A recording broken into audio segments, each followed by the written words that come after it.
You may even get tired of winning, and you'll say, please, please, it's too much winning. We can't take it anymore. Mr. President, it's too much. And I'll say, no, it isn't. We have to keep winning. We have to win more. We're going to win more. What is going on, everyone? Welcome to the Astrolabe. It is an evening lab once again. You guys are going to have to say a prayer for the stability of the stream.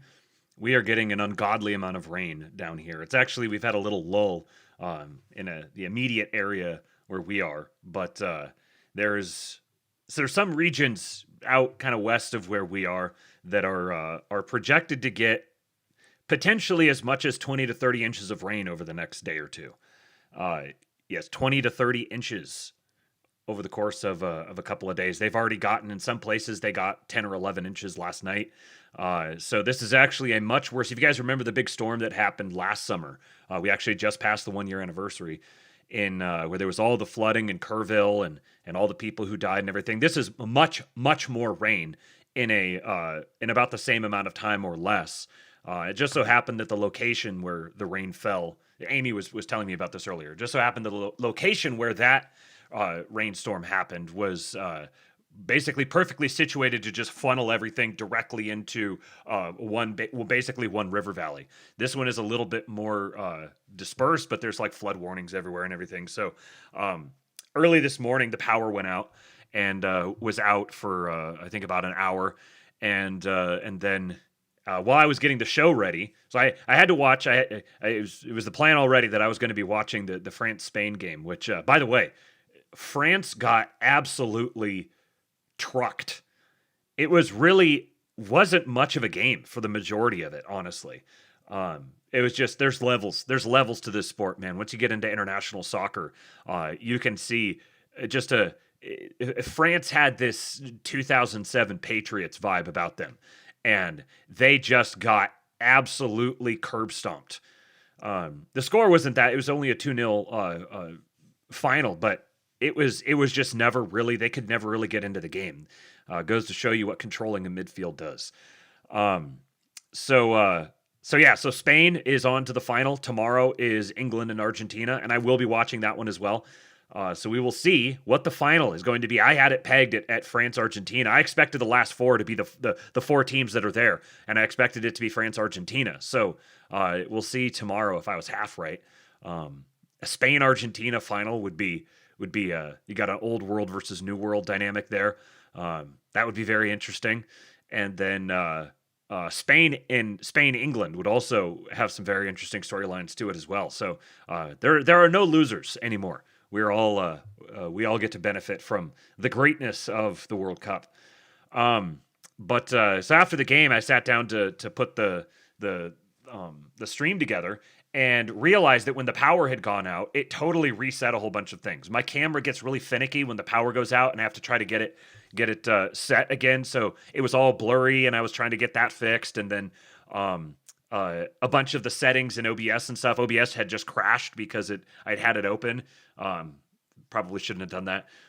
But so I had to go through and get everything set up and working again, and then go through some tabs and stuff and get the lab set up, and then the power went out again, and I just about packed it in for the night. I was like, you've got to be kidding me. It was out for maybe 2 or 3 minutes, and so then I had to go through and fix everything again. and then the router wouldn't connect. Once it came back up again, it was just sitting there trying to connect, and it wouldn't connect. But I'm here. I made it through. Please say a prayer that the rain and stuff, that it holds off long enough for me to get through this lab. I need to make some money, and I've got stuff that I want to talk about, and I cannot take another one of those. So hopefully everything stays stable the entire time. It does seem likely that maybe the internet will kind of blip in the middle of the stream. It did that last night during the pseudolab at a very inopportune moment. Great pseudolab, by the way. It was a heat wave, I called it. We watched Heat, and it was such a good movie. and I'd uploaded it. I thought I'd uploaded it last night, but when I opened my computer up, it showed it as still, for whatever reason, it hadn't posted. So I got that one posted. Apologies to you who may have looked for that. Yeah, so if the internet does cut out, then just stick it out. If Kick starts being buggy, just go over to YouTube. I'm streaming on both. YouTube seems to be more stable. They've got more reliable servers or something like that. So if things start getting hairy, don't feel bad about going over to YouTube. Mrs. Kingpill says, tip your streamer tonight, y'all. Matt's trying to convince me to do something crazy. So yes, I am trying to convince her to do something crazy. It would be something crazy for Eastwood, really. I'm not gonna give out all the details on it just yet, because that would involve having to give out details on some other stuff that we're not fully ready to give out details on. But we need to be able to continue paying the bills and also be able to afford something above and beyond for let's say for Eastwood's education. And so we're going to need your guys' help with this. It's kind of a weird, like awkward place to be in, because like literally everything that we buy, food, like we do our groceries, our clothes, our the car, the house, everything. We pay for it because you guys pay me, goes into my bank account, and then goes out to these other places. You guys are the ones who fund our lives just in general, as it is now. And so we would like to be able to do a little something that would be very notable for him, but it will require us being able to not just keep up with the bills, but pay for a little something more above and beyond. So right now, Amy is basically like, yes, and it is, yeah, no, I'm not comfortable with this right now. So you guys need to help me make the case to her by getting to the goal on every single stream. So tips.kingpill.com. You can contribute that way. Hopefully the YouTube stuff and the Kick things, those all update. When you guys send kicks, I will go in and manual, because it still doesn't do that right. So I'll go in and I'll fix it. If you send 500 kicks, it's going to go on the tip goal, and I'll go back in and fix it. But please do support your streamer. Amy says, seems like a good time to say thank you again for all those who purchased from Eastwood School wish list. So incredibly generous and appreciated. Yes, absolutely. A bunch of you guys stepped up and just blew out the list, just cleared through it. She added more and you cleared through it. And she added more and you cleared through it. You guys we are deeply, deeply grateful to all of you. You're incredible. Somehow I just managed to attract all of the best people on the internet. And I consolidate them into one place, and we call it the Astrolabe Live Chat. It is an incredible place filled with incredible people. So thank you to every single one of you guys for that. Now, we have a Patriot down. Lindsey Graham. I'm sure you guys already know. A couple days late on the stream here. So I'm sure you guys already know that Lindsey Graham died. And of course, as expected, this kicked off a large split in opinion between the people declaring him a patriot, the people declaring him an evil neocon warmonger and traitor to America. And here I was like, yeah, you guys make a good point here. And I that's fair. I can't argue with that. But I just want to know what's happening. I just want to know what's going on, because there is, I don't know. There's either something happening in the sense that moves are being made. We're living in a different sort of time. Assassinations are back on the menu. And either that or just the timing of it. Even if it was just a heart attack, which it totally makes sense. Totally makes sense for it was just a heart attack. He was that age. I'm sure he wasn't. He didn't appear to be in the greatest health. It seemed as if his personality, breezy.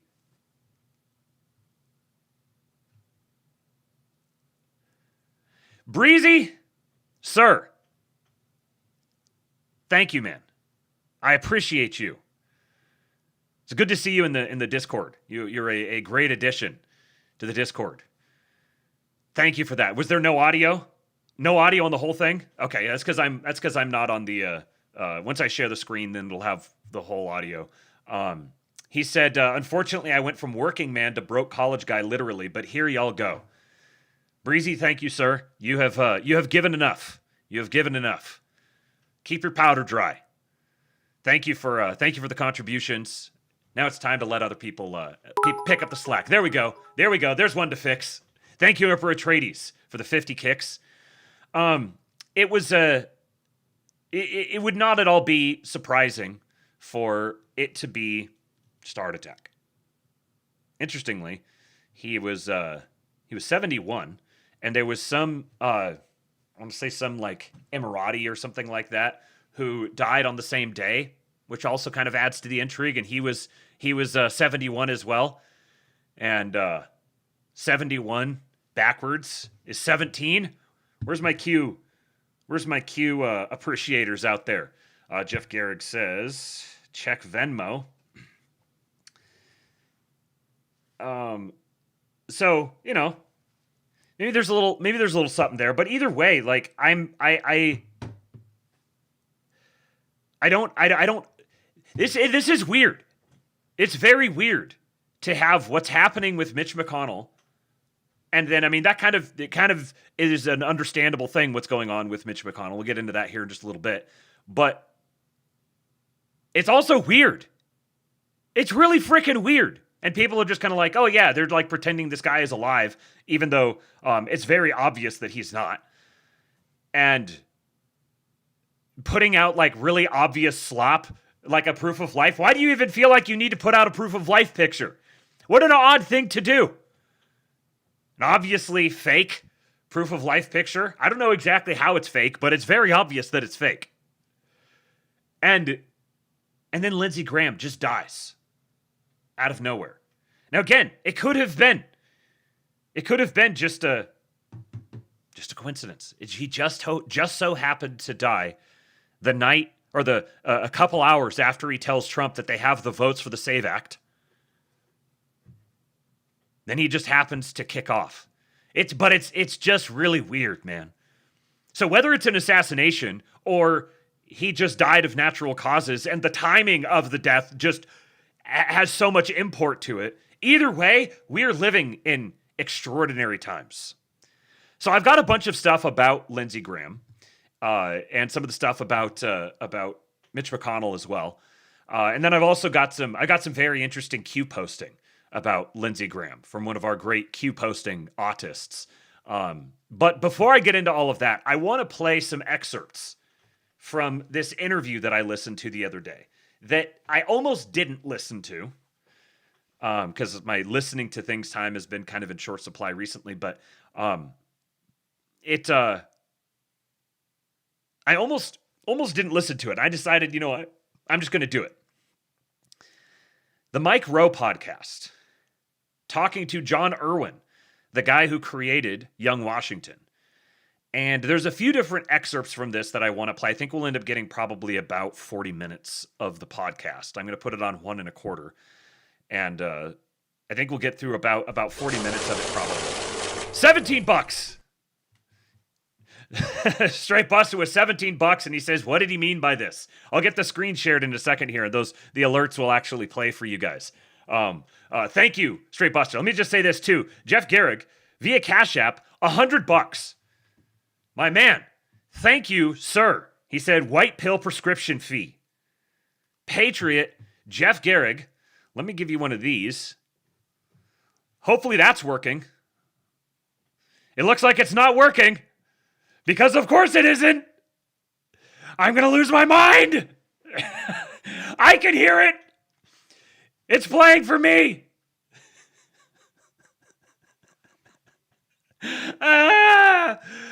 Okay, that'll work when I share the screen as well. Let me just plug this in here before things get away from me. $100. Thank you, my man. I appreciate you. What was I saying? Oh, yeah, I'm setting up this video here. So, I started listening to it, and the reason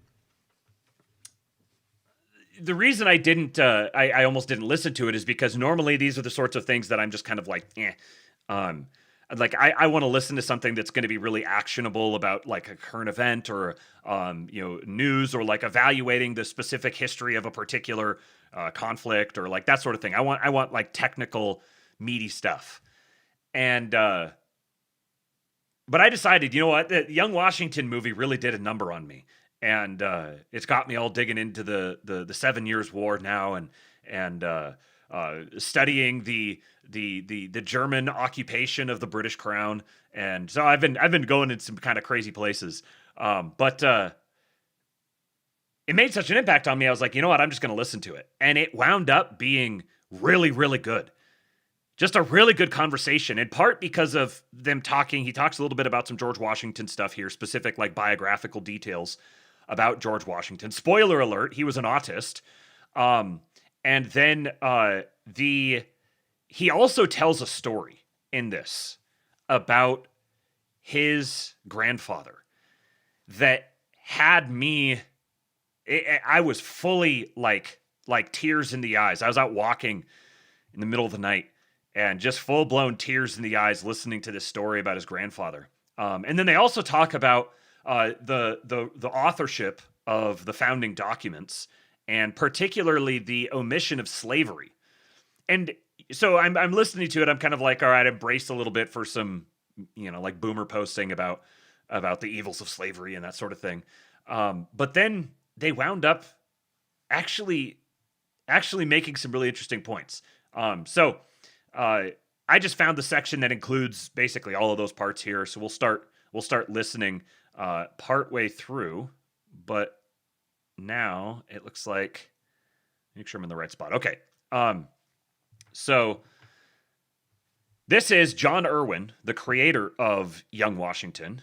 And he's got quite a corpus of accomplishments now, quite a corpus of films to his name that he's executed very well. And it's interesting because this interview was recorded before the actual the movie actually debuted in theaters. And so, they talk a little bit about what his next project is going to be. And he's kind of like, he doesn't know necessarily how the movie's going to be received, but it's been a smashing success so far. So here is John Irwin talking with Mike Rowe. The title of the podcast is How Failure Forged George Washington. And they start talking here about George Washington's propensity toward order.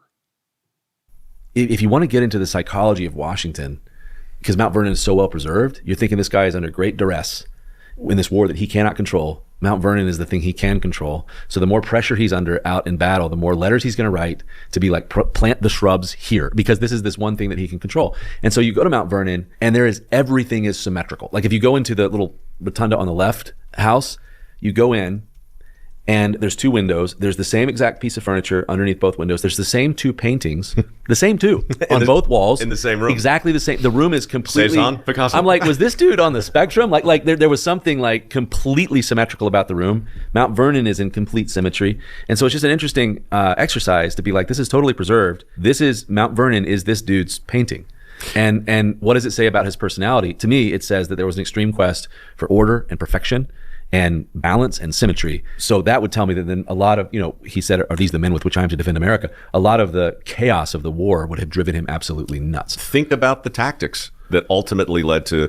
So he'd written, I can't remember if I started this before or after he says this, makes this mention of this anecdote, but he talks about reading the letters that he wrote, that he would write back. And this was one of the, like, he was a prolific letter writer, and they kind of captured this in the film, but this was like an outlet for him to try to organize his thoughts and interface with the world around him, and he was just prolifically writing letters. But he was marveling at the fact that he was sending these letters back to like his gardener and giving extraordinarily detailed instructions about this bush needs to go here and this needs to be done this way and put this row like this.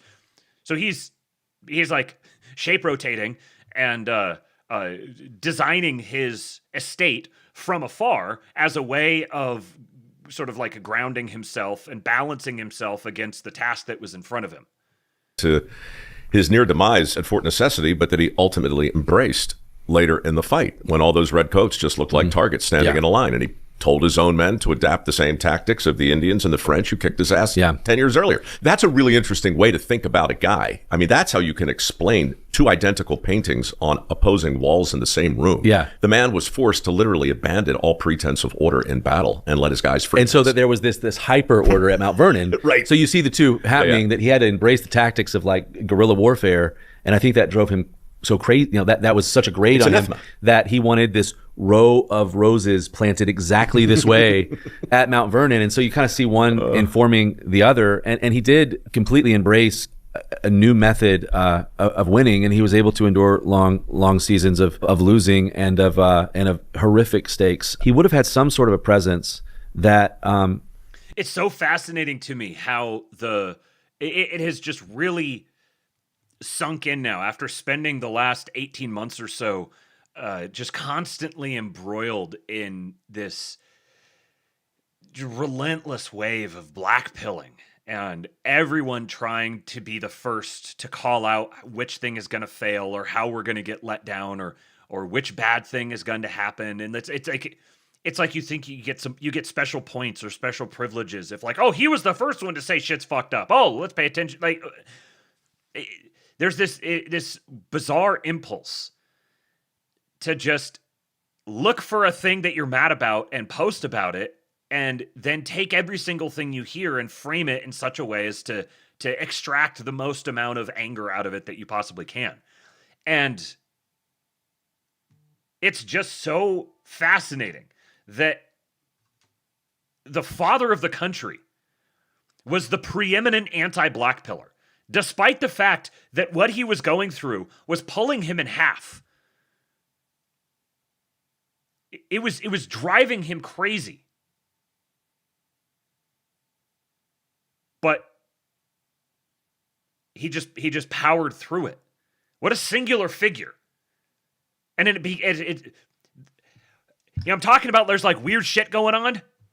Whether this is like intentionally planned stuff or we're just like in this time of like great cosmic synchronicities or whatever, the parallels between the founding of the country and the the establishment of the Trumpenreich are just astounding. It's an uncommon person that after Valley Forge or after the crossing of the Delaware, before this victory or death kind of like thing to recross the Delaware, it's an uncommon person when a lot of the Army could say, all I have to do is get to December 31st and then I can go home. For thousands of those people to stay because of one person, there had to be something uncommon about this one leader that's like, I'm going to stay and fight and die for that guy even when I don't have to. You know, a lot. Thank you for the gifted sub, Emperor Atreides. Life support unplugger. Your life support has been plugged back in. A lot of storytelling is just really sitting with that and trying to find out what in the world would have forged that in anyone. Don't you think there's this other thing too, which is maybe a level down or maybe not? But I remember when I read, well, certainly at Flight 93, Todd and the gang, they charged the cockpit.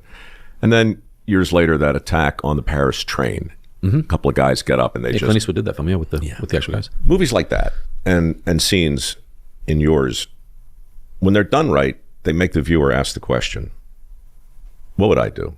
Yeah. What would I do on Flight 93? I'd like to think I'd be right there with them, but I don't know. Yeah. I don't know. I'd like to think that I would have learned a lesson from Fort Necessity, like Washington did, and have the good sense to course correct my own life, but I don't know. You know what I came to? I asked this, again, it's fun to have. Just going back to the same place in my mind, like it's so easy to Monday morning quarterback, and that's really what the I don't know, right wing commentary sphere or whatever, like especially the most based parts of it, like that's just all it is just Monday morning quarterbacking things that other people are doing. And it's not that there's not a place for Monday morning quarterbacking or for commentary. I mean, obviously, I'm someone who has a measure of this as well in what I'm doing. But like, this is one of the ththings I was kind of pondering as I'm torn. Stray Buster with the gifted sub from Emperor Atreides. As I'm watching the reactions to the death of Lindsey Graham and finding myself identifying really on both sides, I But then also hearing stories about Lindsey Graham that we'll get into here in a little bit that I didn't know about him. Just little anecdotes that, I don't know, cast him in a little bit of a different light. And maybe this is just part of becoming Unc or something. I don't know. But I'm increasingly just increasingly less and less inclined to pretend that I have any idea what it's like to be these sorts of people in this sort of position, in these sorts of positions, making these kinds of decisions. And I'm becoming a deeper and deeper appreciator of pragmatism. You never get to have extended interviews. You never actually, you're always answering the same 4 questions over and over again. But my grandfather, I thought about this. We have 8 in depth. No, this is great. It's my grandfather received the Congressional Medal of Honor in World War II. He was a radio operator on board a B-29 Superfortress. One of his jobs was to drop a phosphorus flare. It's crazy how he just kind of blows through this story and then they return to it multiple times afterwards. The story he's describing here of his grandfather is unreal. I was just agog sitting here listening to it. Grandfather, I thought about this. We have 8 in depth. No, this is great. It's my grandfather received the Congressional Medal of Honor in World War II. He was a radio operator on board a B-29 Superfortress. One of his jobs was to drop a phosphorus flare. Phosphorus burns 2,000 degrees. It'll burn through steel. It'll burn underwater. They hit an air pocket. The bomb went back up into the plane, ignited in his face.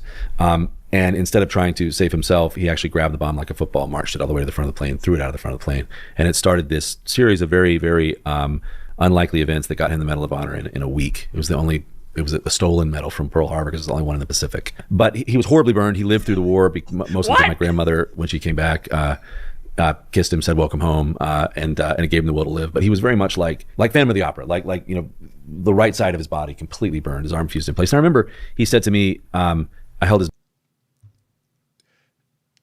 Never heard of this story before. Incredible story. It sounds like a movie script. And spoiler alert, they start talking about it as a movie script. But he just flies right past it. Holy crap. The level of patriot that has served as a vessel for American blood in the history of the country is just incredible. I held his medal when I was 7 years old, and not knowing at the time what this would mean later on, but he said over my shoulder, freedom isn't free, and he bore the marks of this statement. But it did lead me later on in life, after his funeral, to ask that question of what, would I be able to do this?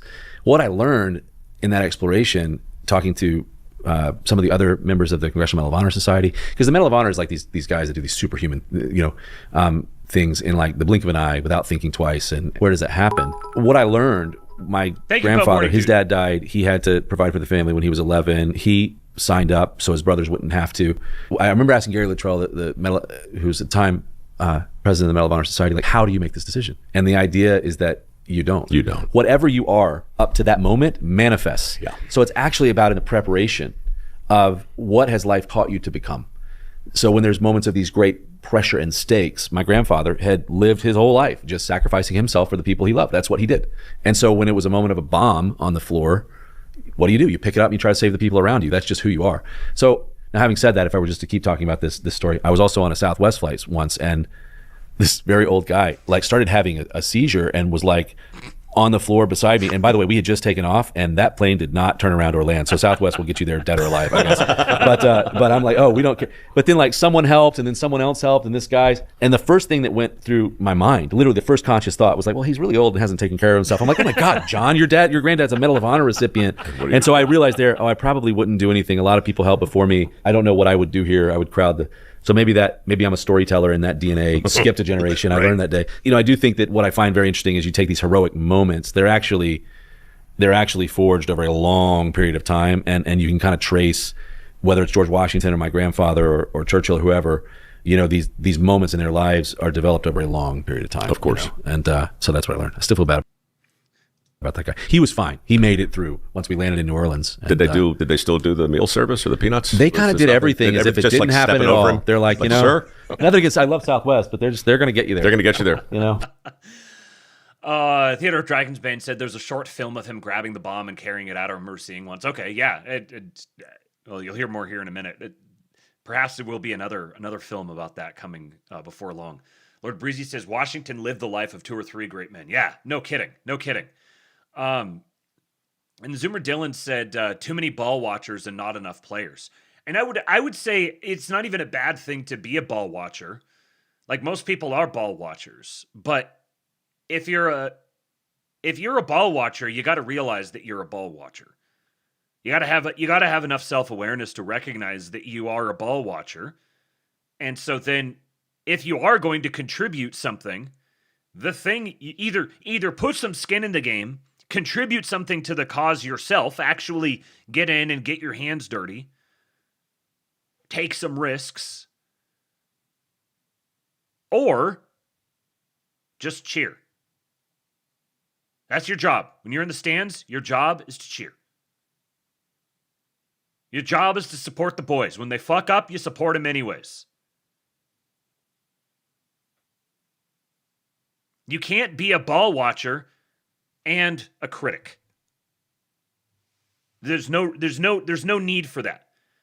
You could be a ball knower, and maybe then that doesn't mean you're going to be a good. There's way too many. This goes for like normal sports, which is funny. Like, all the guys who hate sports ball, they like. In sports, the majority of people are ball watchers, and you can tell when you're talking to someone and you're like, okay, I don't really need to take your opinion seriously because you don't actually understand what's happening. You're just like, oh, ball move around. And that's cool. It's fine to be someone that's like, oh, ball move around. But then your opinions on how to make ball move around aren't worth very much. No. It's like, what's the old FedEx ad? When you absolutely positively have to be there overnight. Yeah, exactly. Even if the guy beside you dies. Yeah. I want to go back to something you kind of glossed over that I think is really important today. And it had to do with his curiosity vis-a-vis books. Yeah. And really, one of the heroes in the movie that you haven't invoked yet is Fairfax. Yeah. Played by Kelsey Grammer. Mm-hmm. It's not a huge part, but what an influence Fairfax had. Mm-hmm. So when you talk about Washington's curiosity, interest in Cincinnatus or Seneca, or really any of the Stoics, mm-hmm. and that whole Greek sort of mafia. Yeah. Right? And like, even earlier, you talked about mentorship. You know, Socrates taught Plato, and Plato taught Aristotle, and Aristotle taught Alexander, yeah, who was pretty great, you know. And so I've talked to a lot of people in that chair about how do you bring mentorship back in mm-hmm. to the schools. But right adjacent to that is why were books so valuable? Like, there's that scene with Fairfax where he like takes 6 or 7, and Fairfax like, there's one at a time. Yeah, exactly. Right? Yeah. So my theory is that they were in such short supply. Yeah.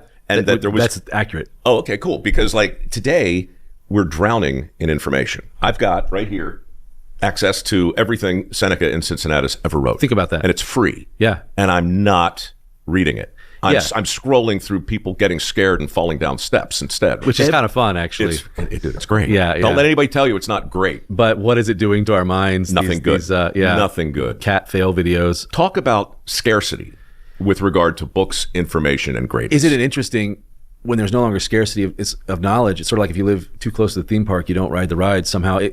But back then, you know, in a scene that we portray in the film, that would have happened progressively and earlier in his life. We kind of pushed the idea of it into the movie. But Fairfax was Washington's first real patron, kind of like the gate he walked through. And Fairfax, that would have been like the rich people living down the road. Washington would have been that kid down the street, you know. But there's a scene in Fairfax's library, and he had 3,000 books. He called them his true tenants. Washington breaks into his house. Yeah, exactly. It's really fascinating how there were. I think you can't. How'd you say this? In trying to understand, to really like put yourself in the shoes of someone at that time, to understand the dynamics that were at play at that time, like you have to understand the social strata that existed. Like, now being American, living in America being, you know, the center of the universe for the entire time that, you know, our parents have been alive. I mean, it's always been the center of the universe, but you know what I mean? It's difficult to imagine a time, what it would be like to be an American, someone who's native to this land, was born here, has this land in their blood, and yet America doesn't even have have like it has a legal status. It has a formal legal status, but not the formal legal status that it has today. So you had the British citizen. Many of them were actual formal lords and such who ruled socially or legally ruled over the different colonies, who saw themselves as an extension of Britain. They weren't American, they were British. They were just British who lived in a colony. They were there for business reasons or whatever. And then you have someone like Washington, who is aspiring to be a man of status within the frame of Britain. And then he's mentored by people like Fairfax, who are also kind of one foot in each camp here. You begin having this local, what we would say, domestic aristocracy that breaks off from British interests and begins to see themselves as their own standalone people. And so there were stations that were created whole cloth that didn't exist before. They were mapped onto or patterned onto the ones from Britain. But, you know, you have like the militia and the rank in the militia. And there's the line in the movie where he says, the British, the guy who has a royal commission, he says, you could be a general and I wouldn't have to listen to you. And so today, that idea is like completely foreign and absurd. But they created these offices, these stations out of whole cloth that eventually became the basis for the structure of a new government created completely out of whole cloth. So I've just been trying to, like, it's really difficult for me to place myself in the mindset of someone who would have lived at that time and would have, like, we've kind of, our social hierarchies have been flattened, and it's just kind of like you have everyone's a citizen, and then you have people who are elected officials, but they're just citizens, but also they kind of have like special duties and powers, and then but no, still really they're just citizens and we're all equal, and that's so deeply ingrained in us now that trying to conceptualize of this world where you would have had these basically impenetrable social classes that had legitimate legal standing. They were genuinely a different class of citizen. And it's trying to map on a left versus right thing in the colonists versus the crown is just so wrong-headed. You're trying to force a frame that doesn't really fit. And everyone at this point knows where the left versus right thing came from, the French Parliament, but I'm saying it's never really had strong bearing on the United States. There's like different things. There's like an aesthetic, obviously, but there's like different, whether you're trying to do it economically or culturally, if you're trying to map it, you're ultimately going to run into something that just doesn't, you're kind of like, just make it work like that. And it just doesn't fit. Obviously, because it's proliferated so much and so many people do use it, and people sort of have a kind of an intuitive sense for what it means in a broad sense. It's going to continue being used. So I think people who are like, oh, you can't talk about things in that way, I think it's a little insufferable. But it just, I'm thinking of someone like Yarvin trying to make the case of the American Revolution being a left-wing revolution against a right-wing order. And it's so drastically oversimplified and kind of betrays, I think, a fundamental misunderstanding about what America is as an innovation and as an ethnos.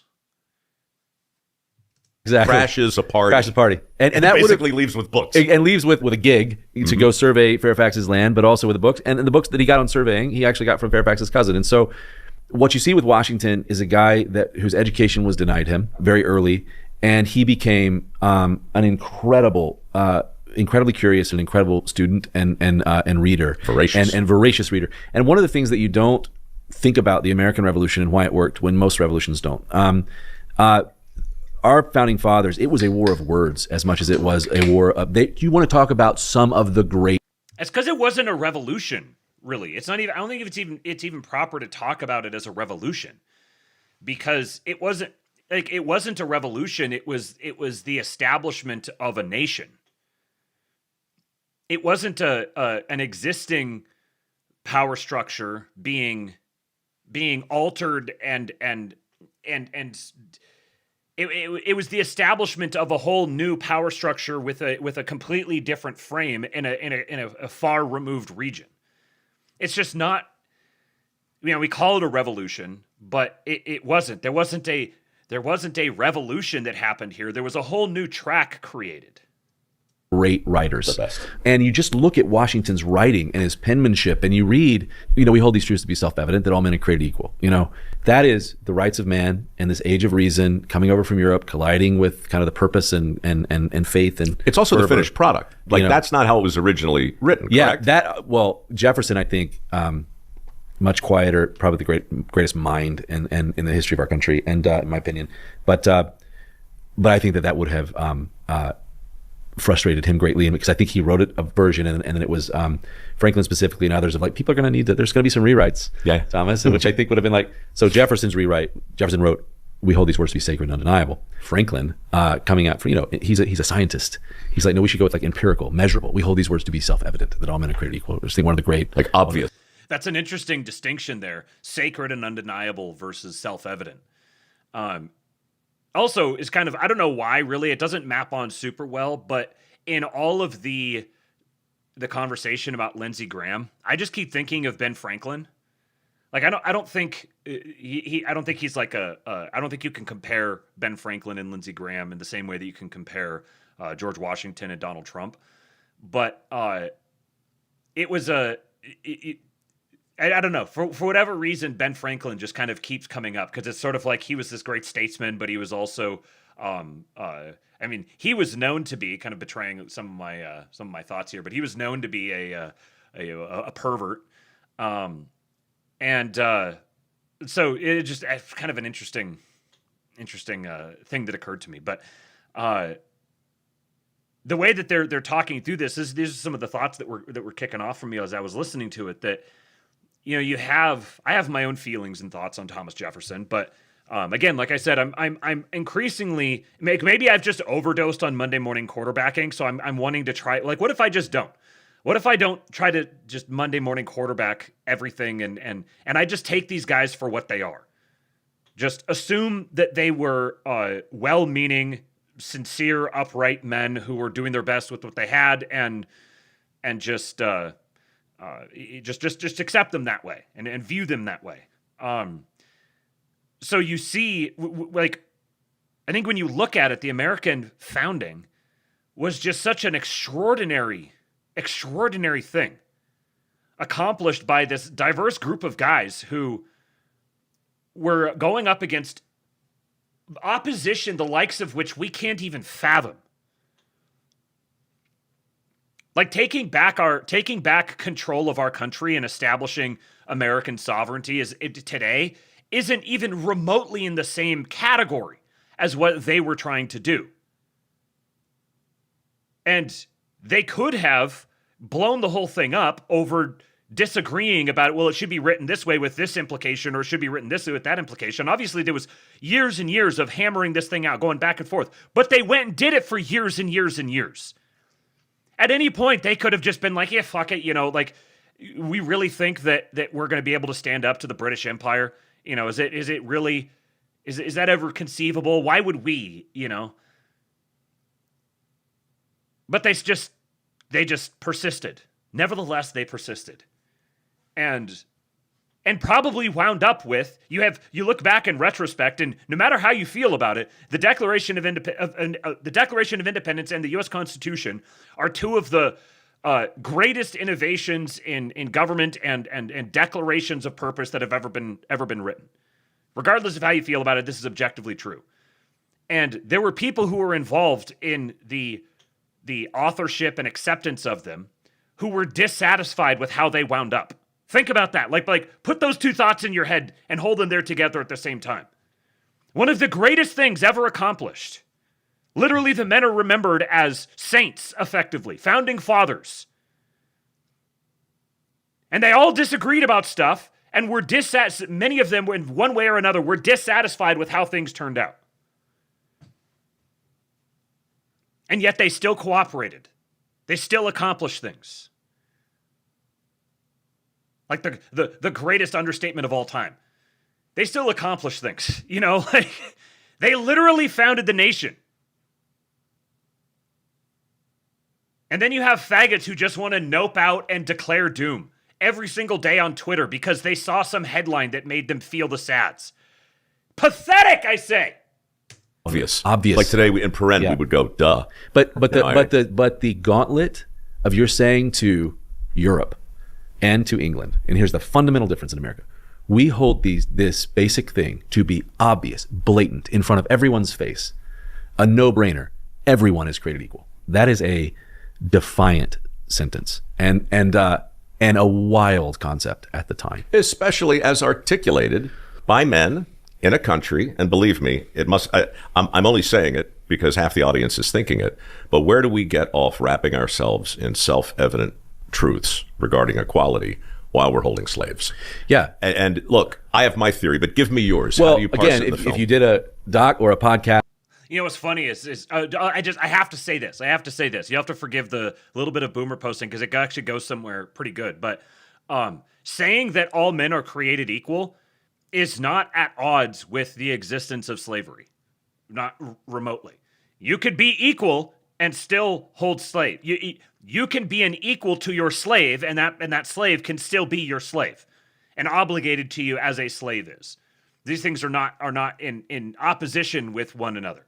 However, it's also undeniable that most of the founding fathers were either openly anti-slavery or were not like rigorously pro-slavery. They just sort of the ones who were pro-slavery just recognized that it's going to be a process to get rid of it, and that's what they talk about here.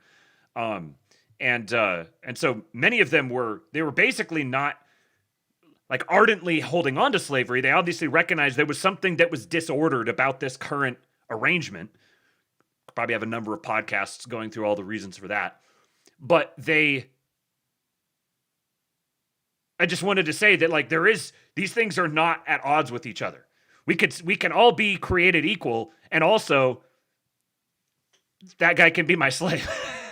Cast of just words struck out by the Declaration of Independence. You would get to sacred and undeniable, struck out, self-evident, that all men are created equal. Everyone. Then you would get to subjects struck out with citizens. Then you would get to an entire paragraph about the evils of slavery struck out. South Carolina was not down, Rutledge, as I recall. Yeah, and so here is, not many people know this, but it's quite the study that change does not happen when people realize something is wrong. Change often waits for a moment and it doesn't happen. It's a war of convenience and opportunity. So Jefferson tried to be an abolitionist when he was like 30 years old. It was so inextricably linked to the economy and so hard to deal with. There was a broad consensus that this is wrong. We don't know what to do with it. We don't know how to fix it. And so what I would say in the kind of the riddle me this, first of all, it's an incredible thing to look around the world as you've always known it and say, maybe it shouldn't be this way. Like, that is its own act of courage. For this group of founders to look at slavery and say, we're going to go ahead and throw the gauntlet that we know in our lifetime we will never achieve. And then we don't know how to deal with this national sin. But what they did know, what Jefferson said is, we're going to push this to the work of greater men, to the work of future generations. And so the idea is, my theory is, what they realized is their job was to forge a nation, a solidified nation that was strong enough to deal with slavery. Think about that. So for them in this story here, he's talking about slavery. Input whatever else. This is a thing that we see as a great evil, a thing that is inevitably bound to die, and it's going to be sticky and thorny and difficult to port away from whatever this thing is into the new thing. And they had the wisdom, the foresight, whatever, the cohesiveness, the dedication to recognize it's good enough like this. We don't need to keep like going over it and going over it and going over it and going over it and everything doesn't have to be exactly ideally perfect. We're not coming up with the absolute perfect ideal thing as if something was handed down to us from God on high, perfectly suited for our time, or perfectly suited for all times. No, we need something that's good enough. But our bigger goal is we need to establish a nation that will be equipped to deal with the problems that it may have. It's not, we need to fix every single thing that's bad, and if we don't do all of that in one big fell swoop, then it's a waste of time and no point doing it, and failure is assured. And no, you got to know what's good enough. What gets the job done? And what serves the larger goal of ensuring that whatever you build is cohesive enough that it can survive the turmoil to come. It's like there's this psychology of not wanting to commit to doing something because something bad is coming down the pike. No, you have to commit to doing that thing, building that thing, because something bad is coming. The fact that something bad is coming is the reason why you do it. You don't wait until you have all of the perfect ducks in a row, perfectly lined up so you can magically snap your fingers and fix all the bad things all at once. You can apply this to local politics. You can apply this to federal politics, presidential politics. You can apply it to your own life. There's fractals here. Nevsky says, kind of like what Trump is doing now. Exactly. Exactly. Would it be better that that every single elected official was like perfectly based as much as I am? Would that be ideal? Yeah. Would it be great if we had the magic solutions where we could just snap our fingers and suddenly every young man would be able to afford a house? And every boomer would be bankrupt and crying in the ditch and ruining the day that they ever decided to be a boomer? Obviously, being satirical here. If you sit around and wait for the perfect thing to come, you'll never get it. That's the surest way to never get it. You just have to start building now, today. Just do something. And that was their work, and that would set the stage for the work of future generations. That's my read on it. And my riddle me this to whoever disagrees with me is if they choose to keep that paragraph in the Declaration of Independence, dealing with slavery, we're nowhere. There's no nation. Yeah. And if there's no nation, there's nothing consolidated and powerful enough to deal with slavery. So it's this kind of like... yeah, that right there. So again, regardless of how you feel about slavery itself or the way he's delineating it here, I'm talking about the principle at work. It turned out that for those at the time who believed slavery was a problem and they wanted the abolition of slavery, it was better to write the Constitution and the Declaration of Independence, leaving no mention whatsoever to slavery. Because if they had tried to solve the slavery problem then, as they saw it, they would have taken a sequence of actions that would have actually prevented them from solving the problem in the long run. I mean, obviously, it was a problem that was gonna be whether you think it was a problem because of the economic realities it was bearing out and the social exigencies, I suppose, or externalities, social externalities. So like it was a problem that did have to be solved, but trying to solve too much of the problem at one time would have prevented them from solving the problem in the future. That's the takeaway. This is the definition of letting the perfect be the enemy of the good. It's a good object lesson, and it's an IQ test. If you can look past the substance of the issue and take the lesson away from it. The lesson being, something is better than nothing. Chicken and egg conundrum, but to blame them for the paradigms of the world they grew up in when they're the ones that actually had the boldness to say, I don't think the world should be this way, is ridiculous, in my opinion. Well, I mean, it's ridiculously noble in part, but I think more so it's just... Living Dead says, pointing at the existence of slaves during the early part of the country while it was happening everywhere worldwide, as the founders are making massive disruptive claims that are integral to the abolition of slavery, is exactly the same animating spirit as the retarded right trunouts that Donald Trump has assembled right-wing death squads to go kill every person with a darker complexion than a type 1 on the Fitzgerald scale. Yes! I love those little parallels. Without the Declaration of Independence and the establishment of the United States and the U.S. Constitution, like those things were integral to the ultimate abolition of slavery. So for the people who are like boomer pilled on the slavery issue, for them to blame the founding fathers, it's the exact same thing that's happening when the retard right spurgs are freaking out at Trump for not assembling the right-wing death squads, when in fact, the whole tide on immigration has completely changed in 18 months. Mass deportations are happening everywhere. They've gone above and beyond the illegals. They've substantially compressed legal migration. And completely changed the tenor of the conversation in the country. Just so human. We're all hypocrites. Yes, that's true. Every single one of us preaches something slightly different than what we practice to some degree. And I think when you think about the mind of Franklin, Jefferson, Adams, all those cats, man, I mean, they weren't stupid people. They knew that, A, the Declaration was a death warrant, and they signed it anyway. Yep. And they also knew it was the biggest invitation ever to just, the rejoinder was going to be, you hypocrites. How many of the people who think Trump is has been an epic failure and is owned by Bibi Netanyahu or whatever, how many of those people would sign a statement with their real name knowing that that was a death warrant?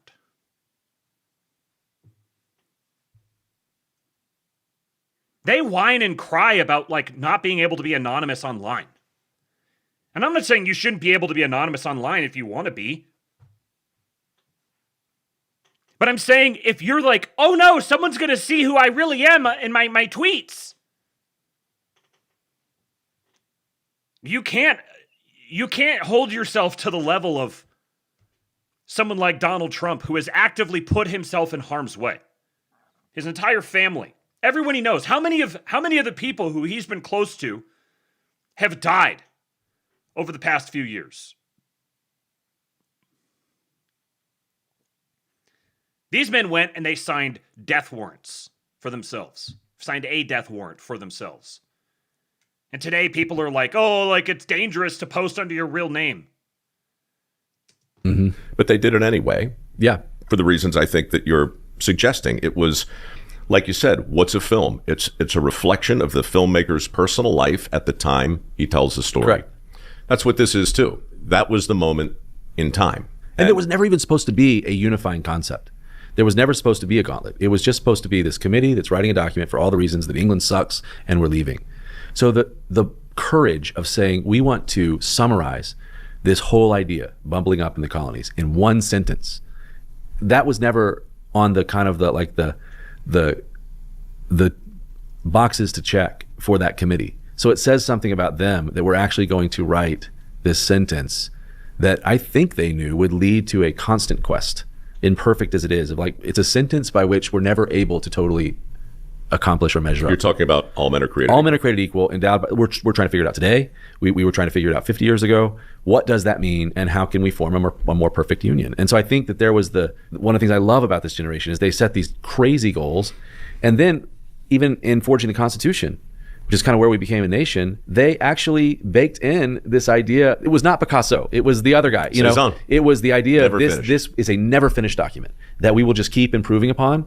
And they had that self-awareness. That's an incredible thing. So at least do the work of studying the history to understand if you're going to criticize them for the world that they came from while they dreamed of a new one. That's an amazing observation, actually. The Constitution is my best argument for Cezanne's process. But they're not selling the Constitution over and over again. At some point, if you're an artist, you gotta move on. You gotta frame it in someone's house. What have you done for me lately? I would love to do a short film of this painter that's literally breaking into someone's house and like, move, just get, I need a brush. He's like, he's like changing paintings. Dude, what are you waiting incredible. for, man? Where's the story, at least? Or, I mean, maybe it's not a film, but your pops, dude. I mean, phosphorus bomb runs it out of the plane. To go on that rabbit trail, so they're the lead plane. Their plane was called the City of Los Angeles, and it's the Pathfinder. Mm-hmm. So they're leading 800 planes.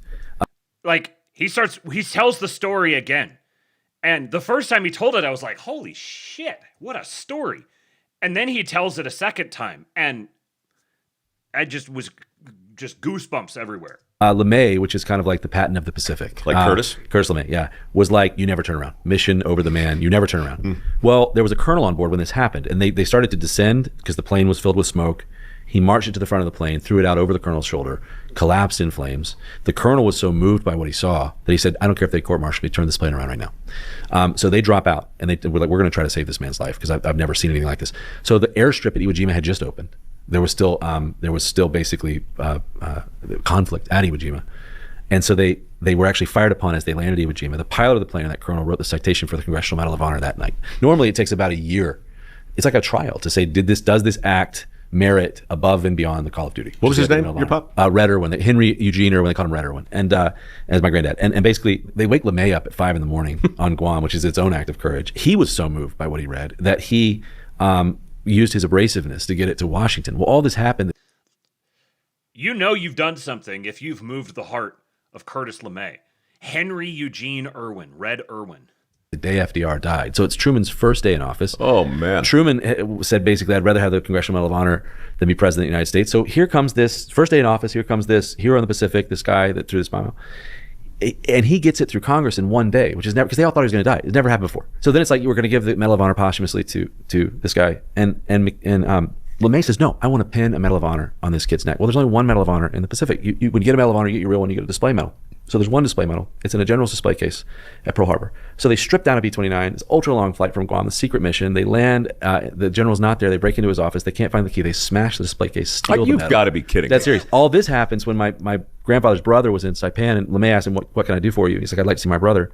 And it was Tyrone Powers, the actor, was doing like a tour, and he was a pilot. So he flew my granddad's brother to his bedside. He didn't recognize my granddad because he was so burned, which started his fear of like, he was married 3 months before the war. Really good looking guy. What's my wife going to think? LeMay gets this medal. They steal it. They scratch my grandfather's name in the back of it, and they pin it on his neck a week after it happened, which has never happened before. And then my granddad endured like 47 surgeries or something, came back 87 pounds, clinging to life. The guy in the burn ward beside him, his wife came in, was so horrified by what she saw. So it's like, that's not my husband. And she left. The guy was dead of a broken heart the next morning. So my granddad was terrified of this. My grandmother comes in, having only received a telegram that he was injured. Married 3 months before the war. He goes away, this super good looking guy, looked like Matt Damon. He comes back, shell of a person. She comes in, he clutched the bomb like this. So the whole right side of his face. She finds the only unburned portion of his cheek, kisses him and says, welcome home, I love you. That gave him the will to live. And they had 5 kids all after. Well, there he is. That's my granddad. So look at that's holy crap, dude. That's like Ollie Murphy. So the story of like, but the idea. That was his granddad. Of, to go above and beyond the Call of Duty and what that means, to do more than is required of you is how it. That's Red. That's Red Irwin, my granddad. Yeah. What are you waiting for, dude? What are you waiting for? There's only one flying. What do you need? AI? Do you need some AI? Because we got it. No, we do. Yeah, my show, House of David, is one of the first shows to really integrate fully a lot of new technology. But we're waiting on. I got to put 800 B-29s up in the air, so I've got time. That would be the ultimate story. You must.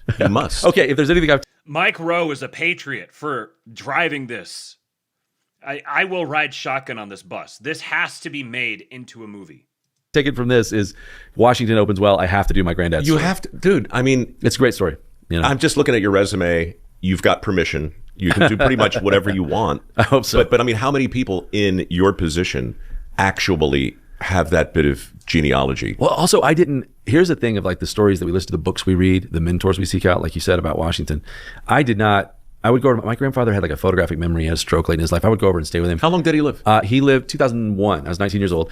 And I did not listen to his stories. Like, I loved him and we would talk, but I did not listen. And it was not until his funeral that I was sitting there, and it was like, he wanted to be buried in Birmingham, where he was from. It was very cloudy, very rainy, cold. And there were like generals and all these people. And then there was a bomber from the 20th Air Force that found its way under the cloud line and tipped its wings. And then there were these two officers playing taps in echoing. And I remember going up to one of them and saying, "Thank you for what you're doing for our family. I'm so sorry you have to stand out here in the rain, sleet." And they said, "No, this is your grandfather is one of our nation's heroes. This is our honor."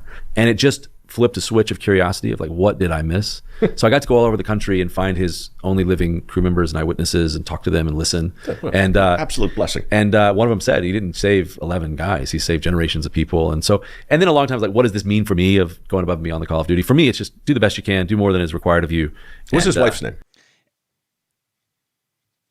This also, like, I just finished listening to the segment there about slavery. And I'm kind of eye rolling, a little bit at the boomer takes and everything. And then he tells that story. And I'm like, dude, this guy's grandfather was just an American legend. And it makes me look at him differently. It makes me look at John Irwin differently. Like, that man's blood is flowing through his veins. And I can't look at his grandfather as a legend and not have some of that rub off on him as well. And it brings me back around again to I'm just so tired of looking for reasons to disagree with someone.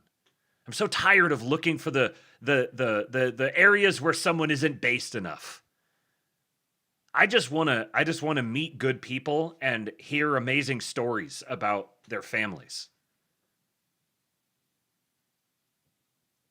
There's something to say about coalition politics and being able to live peaceably and in a civilized way with people, even if you do happen to have big fundamental disagreements on things. And I just cannot track anymore with the lines of political thought and discourse that are just about like constantly drilling yourself down into deeper and deeper little subcultures of like isolating yourself off from everyone and looking down your nose at them for being a normie or an NPC or whatever. There are so many cool fucking people in our country with incredible stories like this. And I want to know them. I want a country that's made up of people who carry these sorts of legacies with them. Name. Betty. Okay. See, this is why I ask you at the beginning, how do you know where to start a story? Yeah. I mean, I ask myself the same question all the time because there's no real right answer. But I mean, Travis Mills, familiar with him? Mm-hmm. He's a friend of ours. He came back from Afghanistan. I think one of the first quadruple amputees to survive. Wow. I know this person. Yeah. Okay. Mm-hmm. But the thing is, it's his wife. Yeah. It's his wife. Like, he's out. He's blown up. He's got no arms. He's got no legs. Yeah. And he's got no clear path forward. And, and his first kid, I think, is on the way. Right. And he's just in a hospital on the other side of the world. And there's just no way, man. There's just no way. Yeah. He said, you didn't sign on for this. And she said, I signed on exactly for this. The uncertainty of it. I'm not going anywhere. My grandmother, there was a moment when there she is. These two. That's incredible. Look at that. There was a moment like they've had a second kid. That's incredible. It's just. My grandfather, I remember my granddad had a stroke. This was about a year before he died. And I remember he caught my grandmother's eye. I'm sorry. Quadruple amputee, and they've had a second kid. I have questions. Look at that. There was a moment like that. They've had a second kid. That's incredible. It's just. My grandfather, I remember my granddad had a stroke. This was about a year before he died. And I remember he caught my grandmother's eye across the room. And it was like two starstruck teenage lovers. And I'm like, what? Here's this guy, horribly burned. Now half his body's paralyzed. He can't walk. And the way they looked at each other. So after he died, I interviewed my grandmother. And I just said, what did you know? All she knew was he had been injured. That's it. Okay, now you come in. Dude, it's her movie. 87 pounds, 45 surgeries already, arm fused in place, horrific burns. I've got a picture on my mantle with him because he went and saw the presidents with JFK, and he would turn like this for photos, because his face was so burned.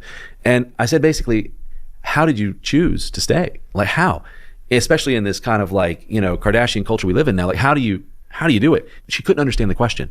Like, she's just like, I don't understand. How would I not? Why would I? That was my husband. He's my husband. Like, there was no other option. Right. So the same quality in Red that really gives him no choice but to pick up the phosphorus bomb and run to the front is the same quality in her. Yeah. I don't want any credit, but maybe a walk-on. If this is my next movie, it happens right here. Look, it's called The Kiss. Yeah. It's told through Betty's point of view. It's got all the excitement you need. But everything you said, it's like, yes, his bravery, his moment. Oh, yeah, but the real strength, man. But her walking in and kissing the one part of his face that's not peeling off, dude. There won't be a dry eye in the house. And just said, welcome home, I love you. And that's what gave him the will to live. And they had 5 kids, all after the war, my dad being the second. Wow. He worked at the VA hospital for 30 years, helping other veterans get their wound. Mike Rowe is a master, by the way. One of the greatest storytellers of our generation. The way he pulled that out just right there in real time. I mean, I don't know about the kiss, but welcome home, I love you, maybe. Or you come up with something else. You could, yeah. This is here's a picture of him. Here's Red Irwin, obviously later on.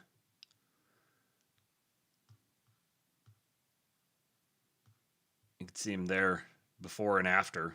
This one down here. Just a legendary American. And get their benefits. And yeah, I've just, it's very moving to me. It's certainly the story that has driven my film career, is to have those awestruck moments where you say, how does someone do that? And then to try to cipher their life to answer that question. That's the idea. And I do love when they say a filmmaker finds their story and tells it over and over again. I love adaptations of true stories. And so yeah, I always thought continuing Washington, but maybe that he's dead. He's gone, man. He's on money. I can get there. Maybe it's time for my granddad's story, and if it did, it happened right here. Grief, dude, it's so good. Well, as you were just, you better make sure you get the what do you call it? The sequel to Young Washington. You got to do both of them now, John. All right, so you should go listen to the full episode. I gave you guys about a third of it. How Failure Forged George Washington on The Way I Heard It by Mike Rowe.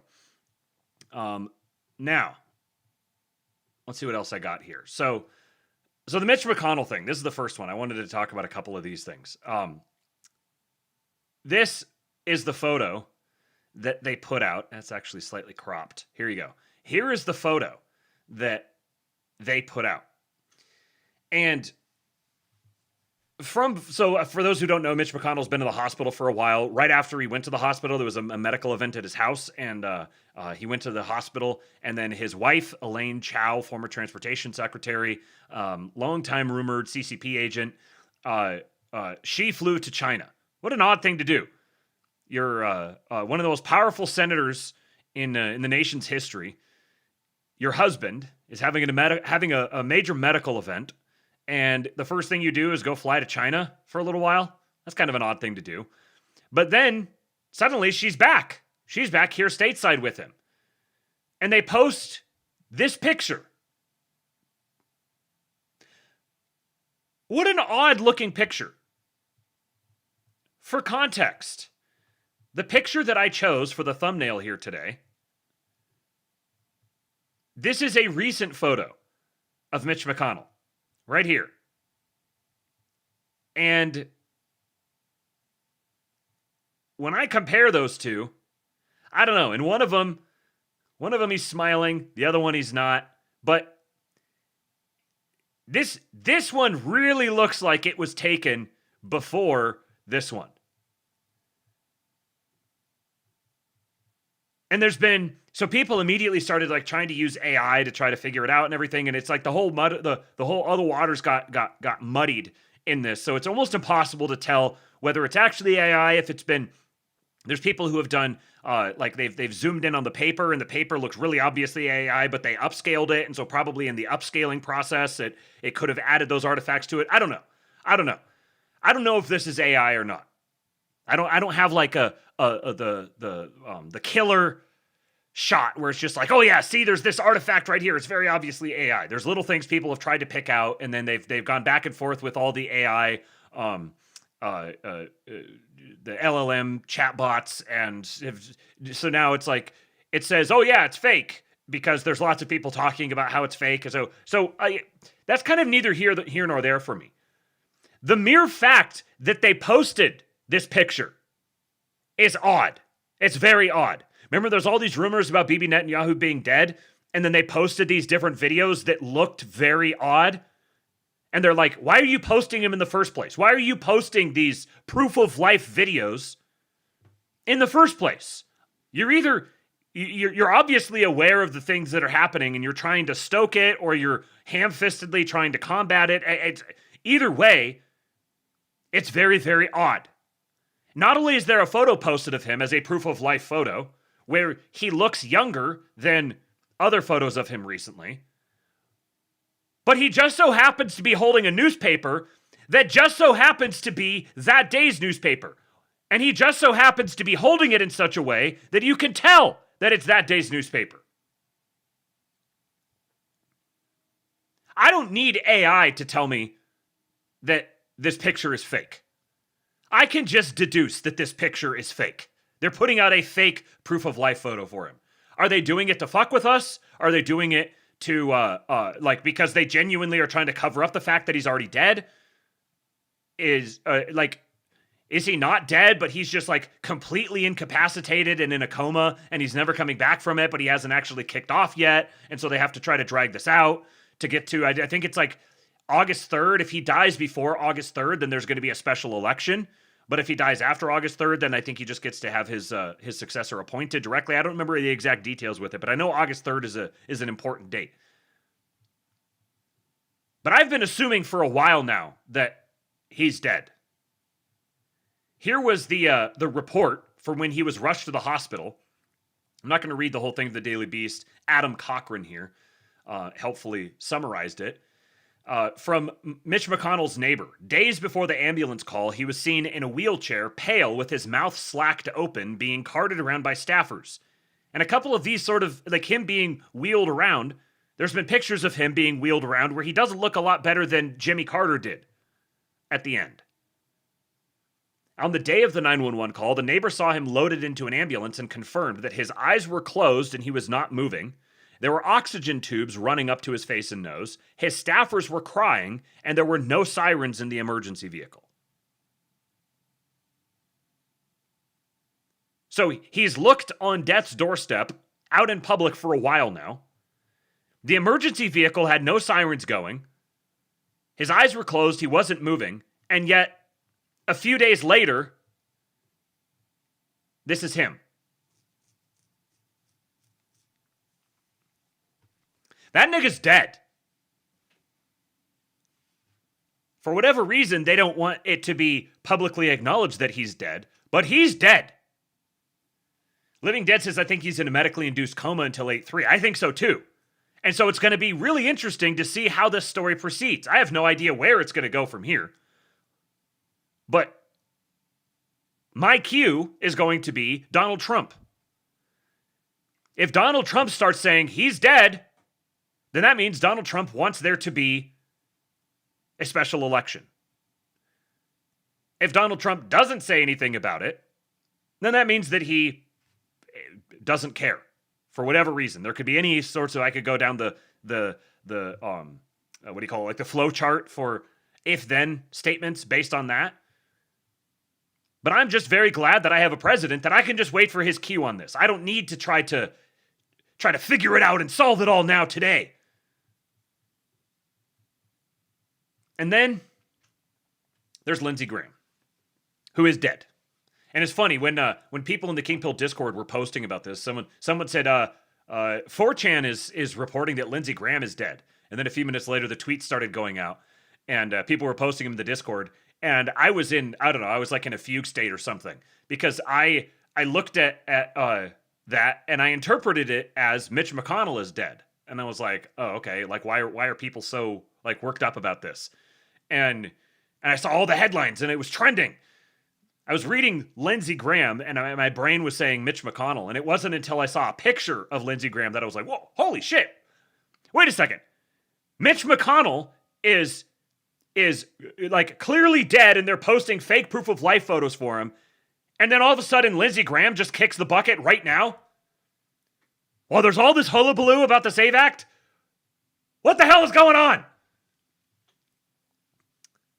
So obviously, I've not thought much of Lindsey Graham for a long time, but more recently, he seemed to have taken a turn and had become one of Trump's closest allies. JTC53 here says, I did not know Lindsey Graham served 33 years in the United States Air Force and retired a colonel, earning a Bronze Star. Did you guys know this before these tweets started going around after he died? I didn't know this. 33 years. What did he mean by this? 33 years in the Air Force, retired a colonel, earning a Bronze Star. Love him or hate him, without a doubt, Lindsey Graham was a patriot who served America for 3 decades, then 2 more decades in the Senate. Graham loved America, that I can tell. Now, these sorts of tweets really just set some people off. And even just beyond, like, you got to be real careful when you're going to speak ill of the dead. Like, it's better to pray for the dead than to curse them, regardless of who it is. Now, obviously, I'm probably have been a hypocrite on this, and I'm sure I'll be a hypocrite on it again in the future. But there was multiple things that I learned after he was dead that made me kind of take a step back and think about him a little differently. Obviously, because Trump has been has treated him as a close ally and referred to him, and he's behaved as a close ally to Trump. I've been more sympathetic to him for the last few years, but I ultimately just saw him as kind of just a grifter following power, and he realized Trump was inevitable, and so he just pivoted. And the fact that he was a soulless grifter made it really easy. That was kind of the way I perceived him. He's like, hey, as long as he's fighting for our guys, then he's one of our guys. But what I learned is that he was 21 years old when his mother died of Hodgkin's lymphoma. About 15 months later, his father died of a heart attack. As a result, both he and his 13-year-old sister, Darlene, were left without parents. Although Graham was legally an adult when he lost his parents, his younger sister was still a minor and became an orphan. So while he was in college, he became her legal guardian and then later adopted her so that she could receive military benefits through his service in the Air Force. For many years, he filled the roles of brother, guardian, and parent.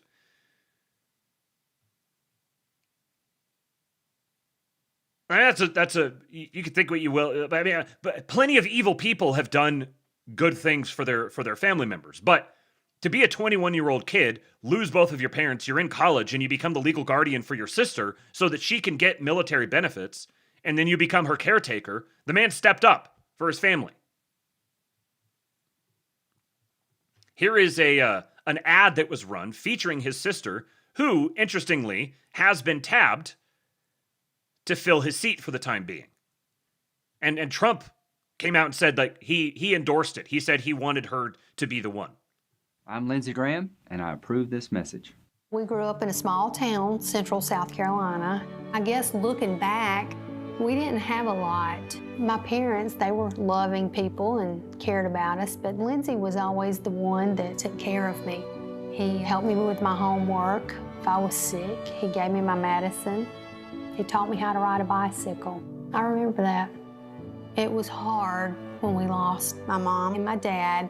Lindsey assured me that he was going to take care of me and he was going to be there for me. And he did. He never let me down. He would come home every weekend, then he would call during the week. He made sure I went to college. To take on that responsibility of raising a little sister, that came from within for Lindsey. And he did a good job. Lindsey cares about the people of South Carolina just like he cares about me.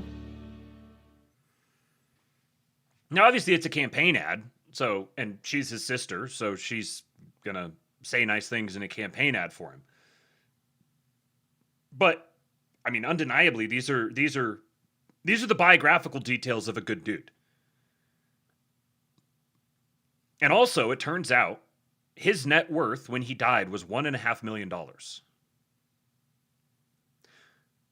For context, I believe that Marjorie Taylor Greene's net worth when she entered politics was well below that. And when she left, it was something like $25 million. Yeah, that's not a lot for a 70-something-year-old man. Now, that doesn't necessarily mean, it just means that his bread got buttered in other ways, you know, and I guess that kind of sounds like a euphemism. I don't know. I've obviously, people have long suspected him of being gay.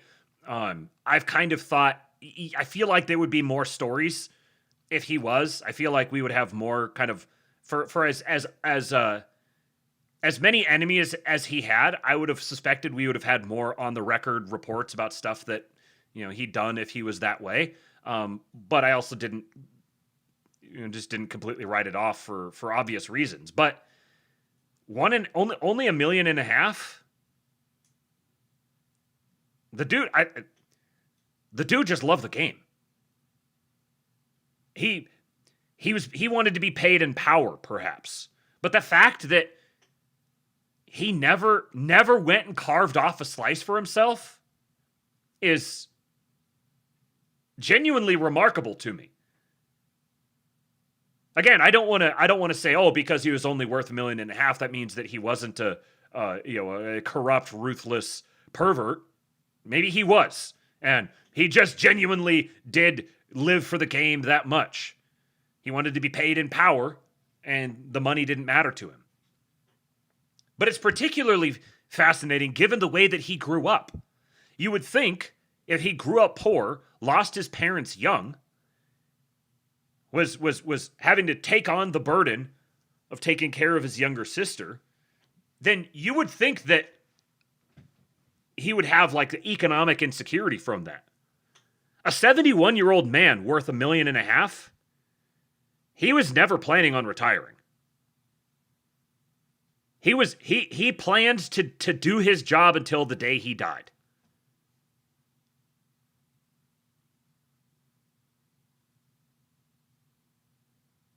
I guess I just keep thinking of Ben Franklin for. It just seems as like there's kind of some funny there's some funny parallels there. Like it's possible even that he was a pervert and a power hungry like ruthless operator, and was also a patriot. I don't think any of these things are all exclusive with each other. But what I do think is telling is the response of a number of people. First of all, our president. Have you ever heard him talk like this about anyone, really? And I apologize for putting Kristen Welker on your guys' screen. Just a foul beast of a creature. But she's the one who was interviewing him. Listen to how he talks. President Trump, thank you for joining us, and my condolences to you. Well, thank you. He's a tough one to lose. He was great. He was unique in every way, actually. He was in it for America. So true, Augustine. So true.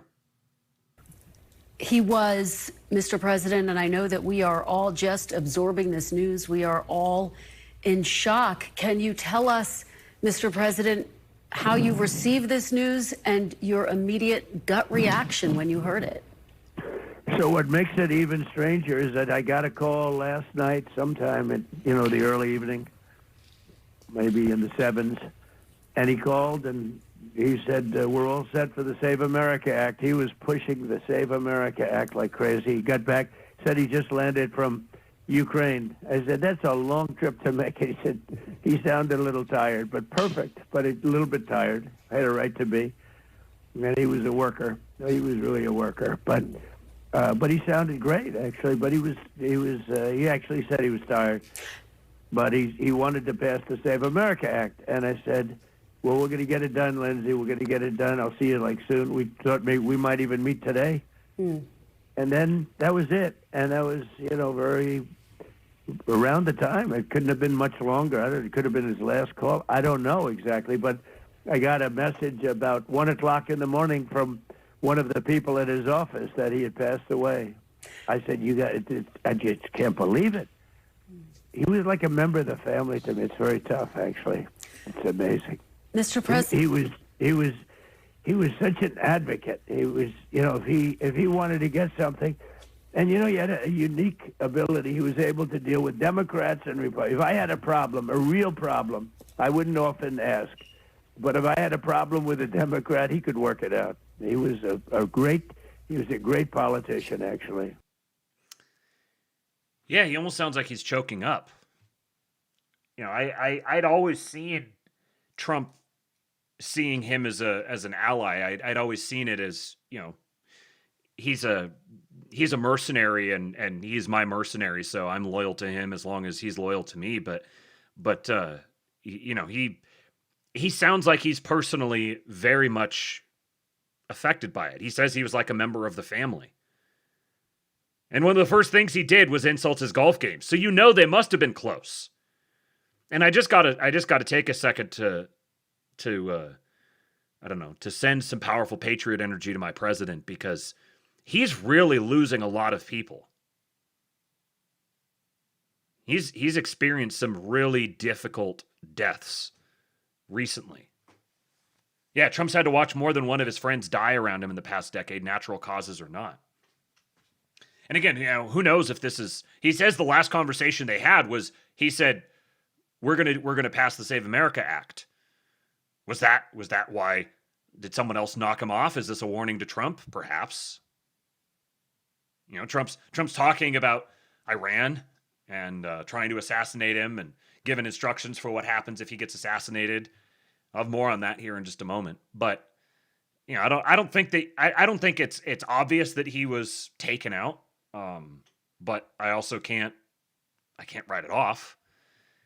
And this is the most Kristen Welker shot of all time. This is, imagine living with this. Iran said overnight the Strait of Hormuz is closed. CENTCOM came out this morning and said the Strait of Hormuz is open. Which is it, Mr. President, and how are you going to respond? And I don't want to talk about it because I want to honor the life of Lindsey Graham, so I don't want to talk about it. I told you that before the call. Yeah. It's open.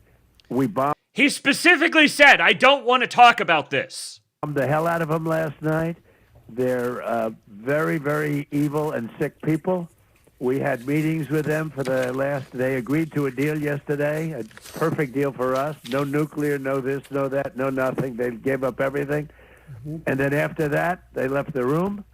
And then within an hour, they launched a drone at a ship. I said, you people are sick. You're sick people.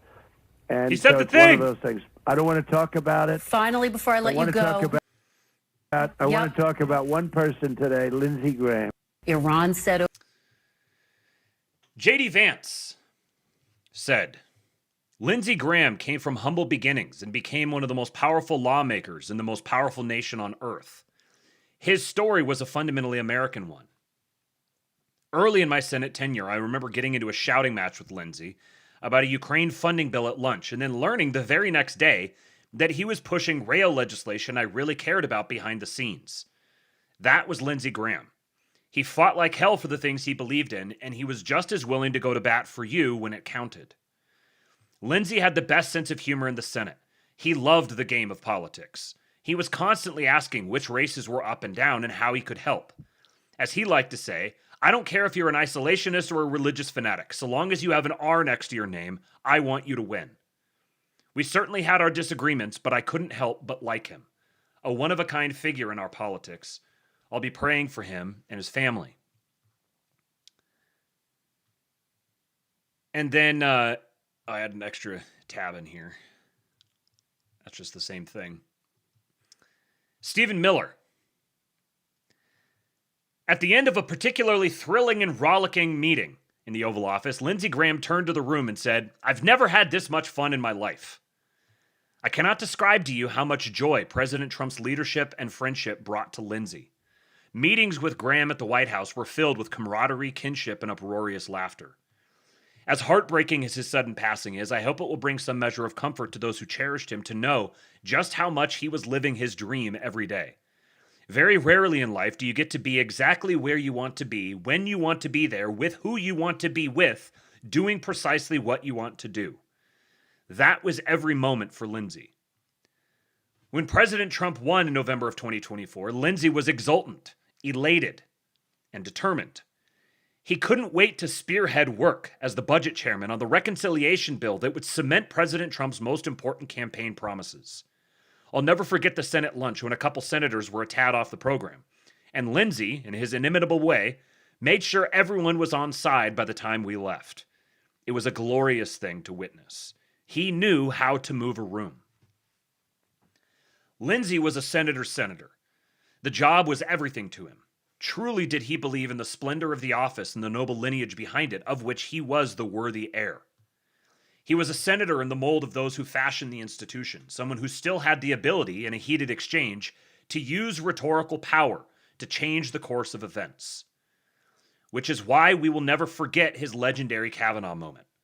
We rarely think that we are out of time with our friends, so while there is a lot more I wish I could have said to Lindsey, I'm glad that more than once I told him what that moment meant to the whole nation, and why he was the only senator who could have done it with such utter perfection. Most importantly, I had the chance to tell him on many occasions what his friendship meant to me and to us all. There was never once a time he didn't answer a phone call and lend whatever assistance was required. It was never a question with Lindsey. He believed deeply in the code of friendship and loyalty.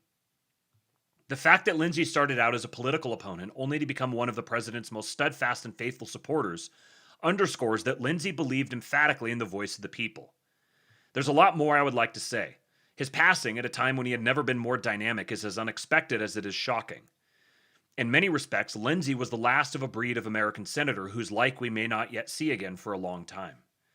He lived every minute in the arena, a political gladiator to the very last. More than anything now, our thoughts are with his sister, nieces, and loved ones.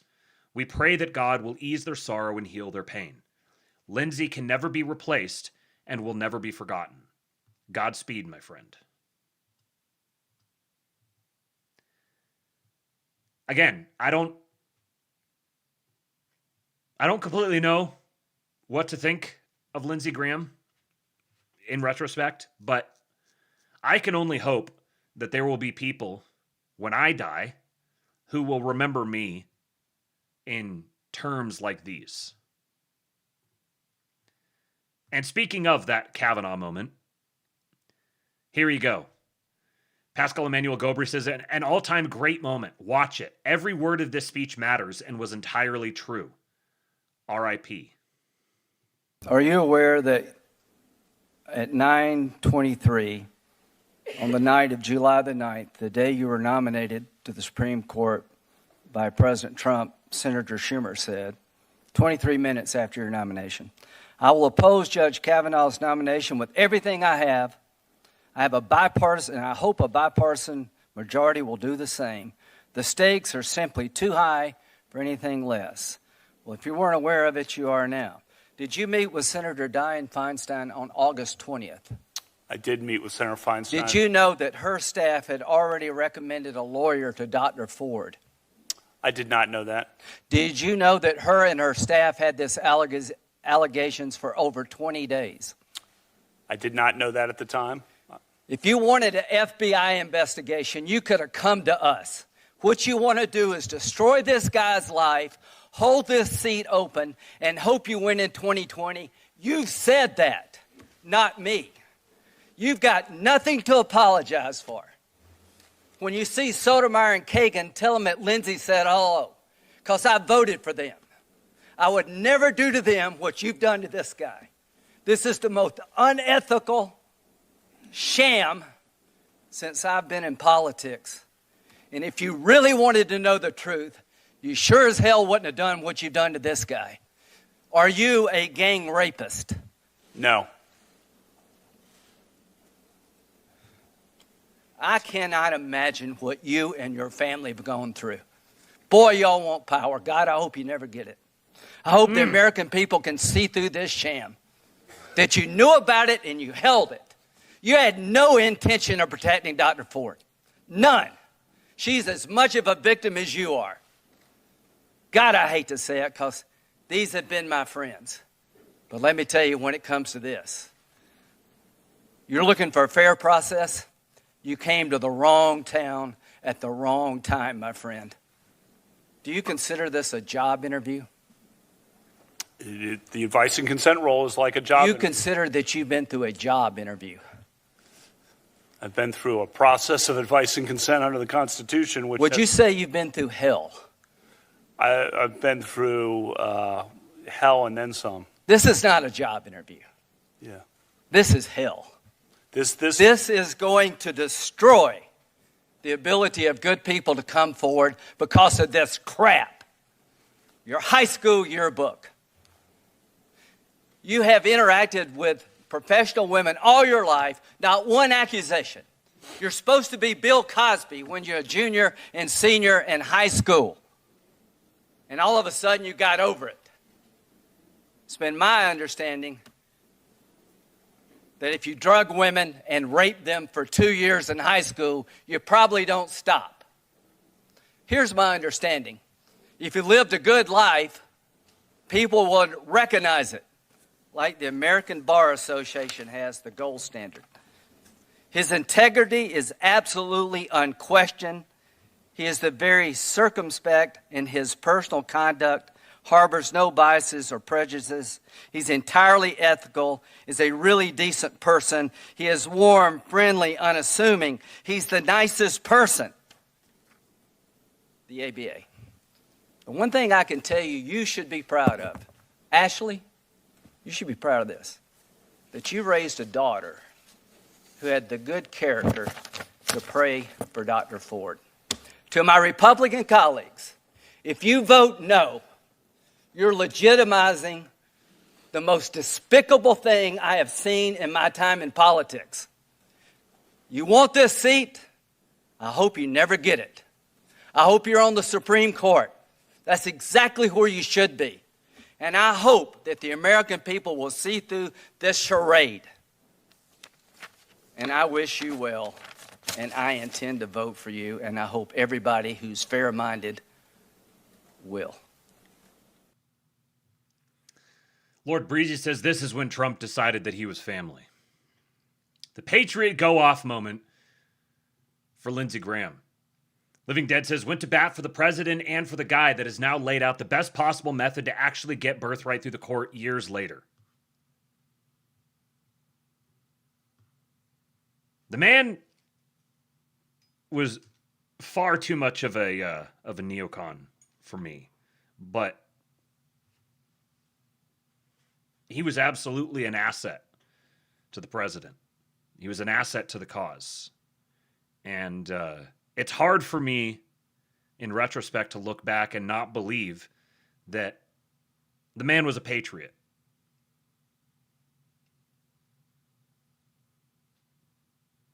And it's not easy to reconcile those things, but I think it's necessary. Yeah, he proved himself in tough times. I think it's necessary to be able to recognize someone like this as a patriot while still disagreeing on fundamental things like the relationship to Israel. Lindsey Graham never sided with the ICC. No kidding. Bigger patriot than most libertarians. Robbie Starbuck says, I'd relentlessly criticized Lindsey Graham for years when I was removed from the ballot in 2022. At the time, the most recent polling had me soundly winning the race for Congress. Lindsey Graham got my phone number and called me, wanting to contribute money to my lawsuit to get back on the ballot despite my criticism, and said it was un-American that people wouldn't get the chance to vote for me. I'm sure he would have voted for someone else if he lived in the district, but still, he wanted people to get to vote for who they wanted to vote for, and ultimately for people to decide the election instead of a dozen people in a back room. Ultimately, the lawsuit didn't restore my name on the ballot. The back room won. But I was always perplexed and moved by him doing that because he knew what I had publicly said about him, and he knew I was more right-wing than him. Still, he wanted to help fix it. He even offered to call SEC members who had voted to remove my name from the ballot.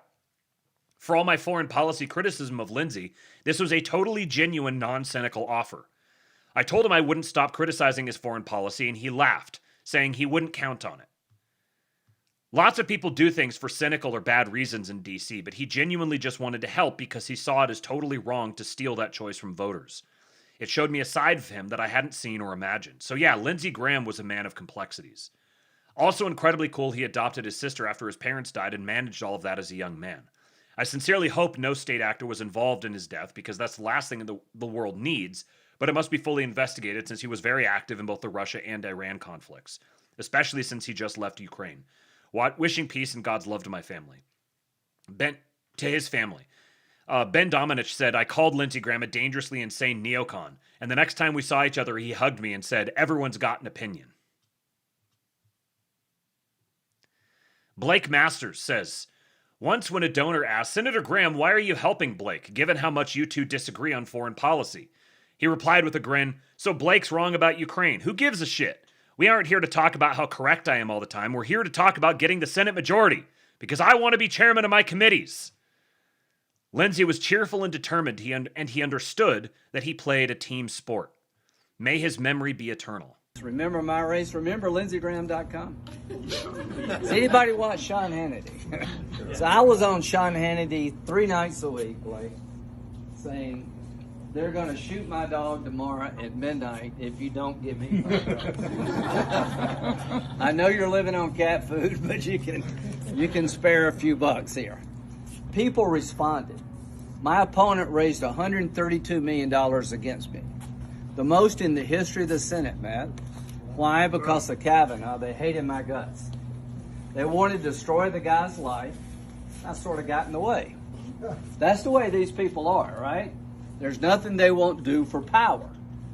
So the reason people responded to me is you don't have to agree with me all the time, but when there's a fight, I will show up. Remember my race? There's Masters there in the background. Genuinely was like a particular breed of Southern aristocrat. The type that really just does not exist that much anymore. A dying breed. I watched Lindsey Graham and I listened to him talk and I see the way he behaved as a senator and I hear these things about his biography and I can't help but see him as, for better or worse, an absolute embodiment of what the U.S. Senate has been. If you took him and you transplanted him back 100, 200 years, he would fit in perfectly. He is an exact depiction of what so many Americans have been, especially American senators. And Prowler says Lindsey Graham spent the last years of his life unleashing the greatest immigration enforcement regime in U.S. history, leading the Big Beautiful Bill and the Secure America Act in the Senate. For that, he was a patriot. Trump said he was always working and was a true American patriot. And you know what my rule is? Donald Trump said it, I believe it. Lindsey Graham, this is Lindsey Graham's legacy right here. The One Big Beautiful Bill Act. Lindsey Graham was an American patriot. He showed up where it counted, unlike Thomas Massey. So true, Slutty Milk. Hans Monkey says, my last memory of Lindsey Graham, and perhaps the achievement for which he deserves to be remembered, is that he played an unlikely but pivotal role in finally exposing the Russiagate hoax almost exactly 6 years ago. After persistent pressure, Lindsey succeeded in obtaining the Rosetta Stone of the Russiagate hoax, the FBI's January 2017 interview notes with Christopher Steele's supposed super source, Igor Danchenko. In those notes, Danchenko admitted that the dossier was based largely on bar talk, gossip, and rumors, and that he had no firsthand knowledge of anything.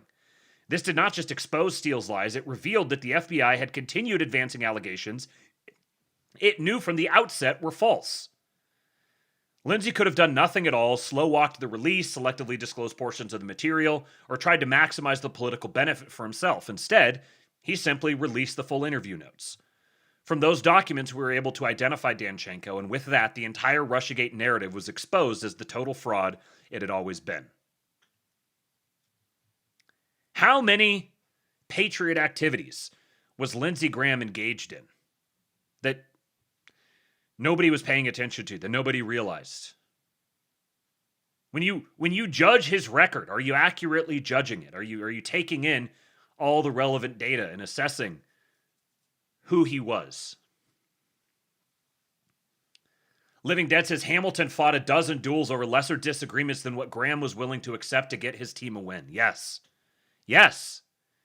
This is what the libertarians and the based dissident right wing, this is what they don't understand. Politics, especially American politics, is a team sport. It is, has been, and always will be a team sport. And being right on all of the issues and a terrible teammate is worse than being wrong on some of the issues, than being wrong on really important issues, but being a valuable teammate. Don't hate the player, hate the game. Lord Breezy says, if you judge him by his enemies, he's a patriot. There you go. That's the summary. If you judge Lindsey Graham by his enemies, he's a patriot. Now let's get a little cute-tarded here from Joe Lange. Lindsey Graham's sudden death, part 1. Is Lindsey Graham's sudden death a bigger mystery than it seems? Cardiac arrest? There are several possibilities, but Trump is engaged in a clandestine war. The full truth is hidden. Why? Art of war. Deception and misinformation is required in war. Here's some coincidences that make me question the official story. What we know. Trump flew to Turkey for a NATO meeting on his new Air Force One that had been retrofitted after being donated by Qatar. Lindsey Graham traveled with Trump to Turkey on the new Air Force One. After the NATO meetings, the Secret Service convinced Trump there was a credible threat and the new Air Force One may be vulnerable. Trump then flew the old Air Force One to a U.S. military base in the UK and then took the new Air Force One back to America. Seems like a real threat, but only in the area of Turkey and Europe. Two things to consider. Israel notified Trump of a new threat from Iran while in Turkey. Was it a real threat or a false accusation by Israel to keep the war against Iran and Hezbollah going? Or was it just a cover story for something else entirely? Was Israel helping Trump by creating a cover story in order to distract the real threat and give them a false sense of security? This is like, any of these things could be plausible. So just automatically defaulting to any one of them or to another one says more about you than it does about the actual facts of what happened. Unless you have some sort of unique bit of information that you're bringing to bear that proves it was one or the other. Trump publicly claimed when questioned about the threat that he has given orders to destroy Iran completely if he's assassinated. That story carried the narrative, but what didn't get much attention was what Trump said specifically about the threat itself. Quote, No, Israel came up with nothing. No, he tells the New York Post in a phone interview. I've been number one on Iran's kill list for a long time, and that's the way life is. The only thing is, I've left instructions. If anything happens, to just literally bomb them at levels that they've never seen before, Trump says. I hope you'll miss me. People focus on the retaliation part of Trump's response, but ignore the part that said Israel didn't offer evidence of a new threat. Remember, Israel is infested with corrupt deep state puppets like every other country, and the military-industrial complex in Israel is definitely upset that Trump is about to sell F-35s to Turkey because they were the only NATO country to assist us in our military operations against Iran. You would think that Israel would welcome Turkey's help, but instead they're now using the same forever war rhetoric against Turkey that they used against Iran. Is Trump exposing the deep state in Israel? Certainly a possibility. Who do you think is the greater threat to Trump? A destroyed, degraded Iran or the military-industrial complex in Israel? Certainly the deep state in Israel is now a greater threat to Trump than Iran, but there is another threat to Trump that is also greater than Iran in my opinion. And Turkey's proximity to the Ukraine war isn't a coincidence. Lindsey Graham did not travel back to America with Trump. Instead, he went to Ukraine to meet Zelensky and tour Ukraine's secret drone manufacturing plant, even posing for pictures holding one of the new drones. Lindsey Graham died hours after returning from that visit to Ukraine. Coincidence? Is that the full story? What isn't being revealed? What's surprising to me is that phones were allowed into the secret factory and pictures were allowed to be taken. Phones are vulnerable to many types of surveillance. Speaking of phones, anybody remember when Q said this about Lindsey Graham's best friend, No Name McCain? from this here, you have this image of McCain, and you've got the photographers, the guys here with him. And then Q said, "We love phones. No name should know better." No name is a reference to McCain. And then here's the photos of Lindsey Graham, like the day before he died, in this secret drone center in Ukraine. The phones Q is talking about were present at these meetings between McCain and ISIS. They allow geolocation, audio capture, and pictures of McCain posing with ISIS members he was helping to fund and arm in Syria. Did Lindsey Graham make the same mistake? Trump had a last-minute switch of planes on July 8 out of Turkey due to intel of a possible assassination plot. That same day and day prior, Lindsey Graham was in Turkey. Strangely, Lindsey did not travel back with Trump on Air Force One, but did travel with Trump on the trip going there. So that was part one. Part two says, correction, no confirmation that Lindsey Graham traveled to Turkey with Trump on Air Force One, but Lindsey Graham was at the NATO summit in Turkey. What's interesting is who he met with personally. From Lindsey Graham, quote, "I wanted to offer my readout regarding two meetings in particular from today's deliberations at the NATO summit in Turkey. The first was with my Senate colleagues on Kodel, Shaheen, and President Zelensky from Ukraine. The second was with President al-Shara from Syria. Here are my takeaways." End quote. Why were these meetings a big deal? Lindsey Graham has been one of the biggest pro-Israel defenders in the Senate for a long time and also a, quote, warmonger. Suddenly, he flipped publicly on two important issues that Israel seems to be concerned about. First, selling F-35s to Turkey, and second, partnering and working with President al-Shara in Syria. Would that make Lindsey a target? He carries a lot of influence in the Senate. Those new positions would definitely make him a threat to the deep state military-industrial complex in Israel, but not necessarily all of Israeli leadership. Trump is working with many allies and many governments across the globe to remove the cabal's control over everything. Trump does have allies in Israel, in spite of what the anti-Israel influencers tell people.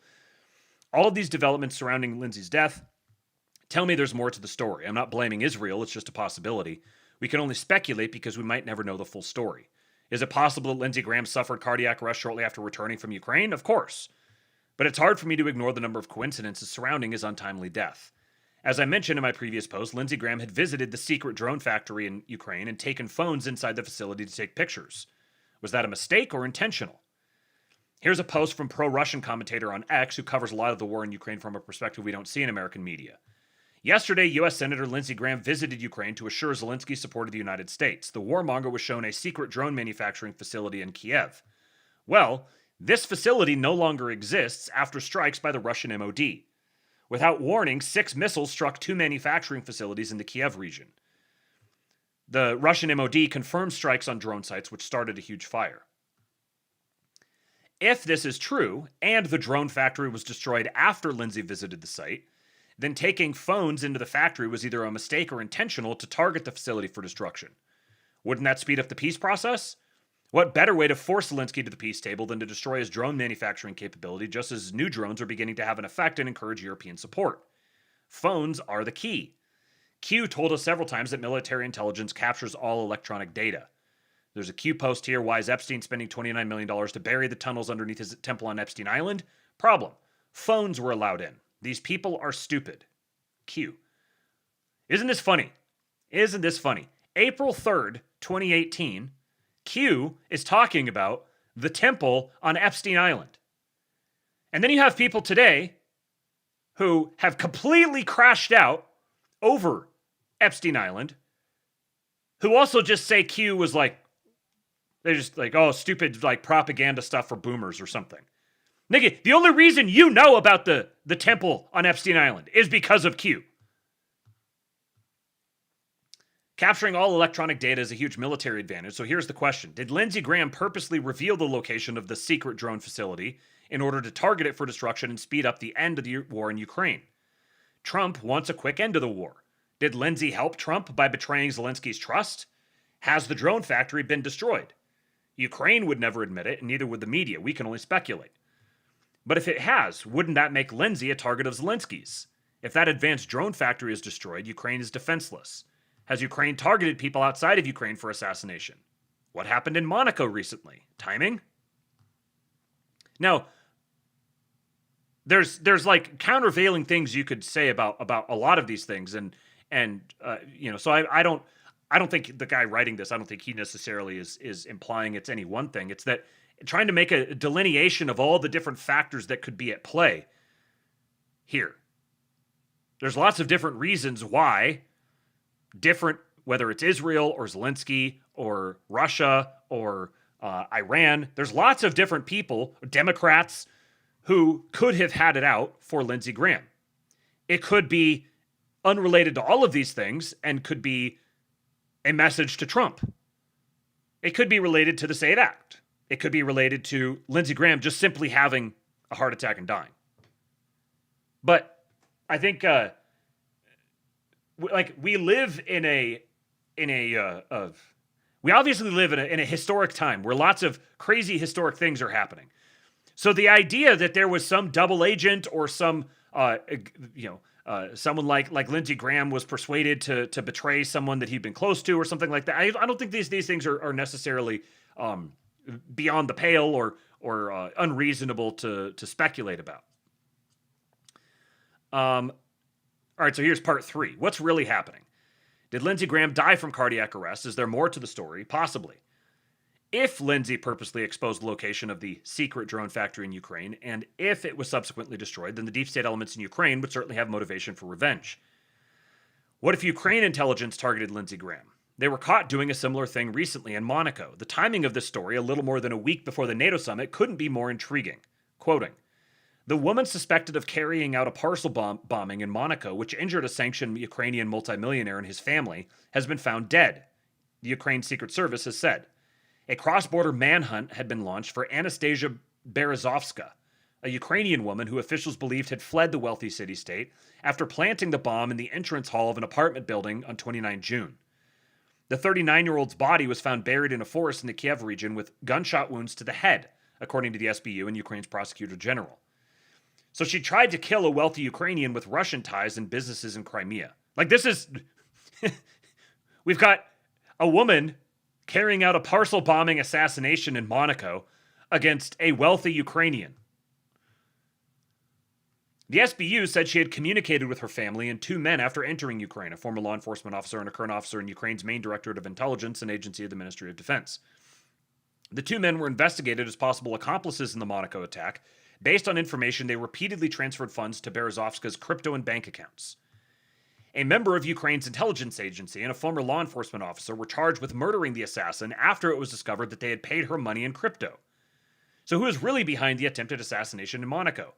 Both men were arrested because Interpol knew who the suspect was and that she'd fled back to Ukraine. But who was really behind the assassination plot? Does anybody think these 2 men weren't taking orders from someone? If Lindsey had purposely betrayed Zelensky and targeted the Ukrainian drone factory for destruction, then Lindsey might certainly be in danger from retaliation. It's also a possibility that Russia killed Lindsey, considering that he has been one of the strongest voices against Putin in this war. Many good researchers are exposing the very public threats made against Lindsey from Alexander Dugin, who's a big supporter of Putin because of their shared belief in traditional Russian values. It's kind of oversimplifying a lot of these things, but again, just for the sake of laying out all the different possibilities. Here is his deleted post from the past. Dugin said, "Better to kill this guy. He is the problem for Trump. The world would be better without him." Does that automatically implicate Russia? No. I don't believe Dugin speaks for the Kremlin or has a close relationship to Putin. I could be wrong, but Dugin has had a deep hatred for Ukraine after his daughter was killed by a car bomb. Our intelligence agencies suspected connections to the Ukrainian government. Was Lindsey a threat to Russia? His rhetoric certainly has been. Remember this? Lindsey Graham said the only way Russia's invasion of Ukraine ends is for somebody in Russia to take this guy out. In a statement on Twitter, the outspoken Republican asks if the Russian president has a Brutus who can take out Mr. Putin and end the war. That happened in 2022, and even the Biden White House distanced itself from Lindsey's threats. Did Putin take that threat seriously? Has Russia been accused of assassinating enemies using heart attack-inducing drugs? Lindsey was at the NATO summit working with other senators. He was working with 4 senators to bring sanctions against countries purchasing Russian oil and gas. Is that a real threat to Russia? Haven't they already created a system outside of SWIFT to avoid sanctions? There's a link here for the Monaco parcel bomb suspect who was found dead in Ukraine. And then here's part 4.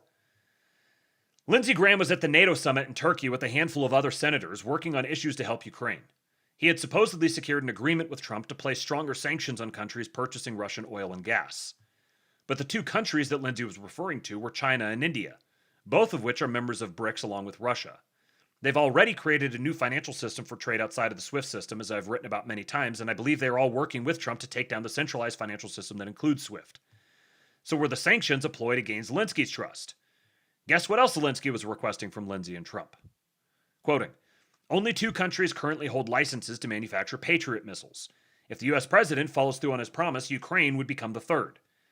The meeting between the Ukrainian and U.S. presidents during the NATO summit in Ankara marked a major breakthrough in bilateral defense cooperation. It was accompanied by what could become one of the most significant announcements in Ukraine's air defense history. According to U.S. President Donald Trump, Ukraine will receive a license to manufacture missiles for the Patriot air defense system. That seems like a huge deal, don't you think? Here's what Trump said. That way you won't be able to complain that we aren't giving you enough. Make them yourselves, Trump said. He also added that Ukraine would be able to master production relatively quickly, quote, once we explain how to do it. Can you see the contradiction? Isn't Trump trying to quickly end the war in Ukraine to bring peace and save lives? Wouldn't allowing Ukraine to create their own Patriot missiles for defense just extend the war even longer? I can't help but think that this was a concession to Zelensky through negotiations with Lindsey in order to gain Zelensky's trust. Trust for what? Access to Ukraine's secret drone factory that would be responsible for assembling Patriot missiles. Was this deception by Trump and Lindsey to get Zelensky to reveal his drone factory so it could be targeted for destruction? Wouldn't that bring the war to a much faster end? I believe Trump offering Zelensky the license and instructions on manufacturing of Patriot missiles was bait. Why? Because the only 2 countries that are currently licensed to build Patriot missiles, Japan and Germany, are still reliant on critical parts from American manufacturers, and it will take several years for Ukraine to build the first missile. At this stage, quoting, at this stage it remains unclear which Patriot interceptor Ukraine could receive a production license for, regardless of whether the program involves this one or that one. Establishing a production facility and beginning serial deliveries would almost certainly take several years. It would take Ukraine several years to produce their first Patriot missile. Does anybody think that this war will still be going on several years from now? I think Trump is already working on ending this war in the background, and if that secret drone factory was recently destroyed, the odds of the war ending sooner rather than later has massively increased. But before these events, we were getting several media stories of Ukrainian drones taking out Russian oil facilities and shipping. If those stories suddenly cease or vastly diminish, then maybe we can assume the factory was actually destroyed. Trump isn't a fan of Zelensky and has accused him of standing in the way of peace. I think Trump already knows that this licensing offer is for show and won't actually happen till years after the war is over and Zelensky is no longer in power. These are also defensive missiles Trump is pushing to end the war and save lives on both sides. Does Lindsey's death jeopardize this deal? Is peace now coming?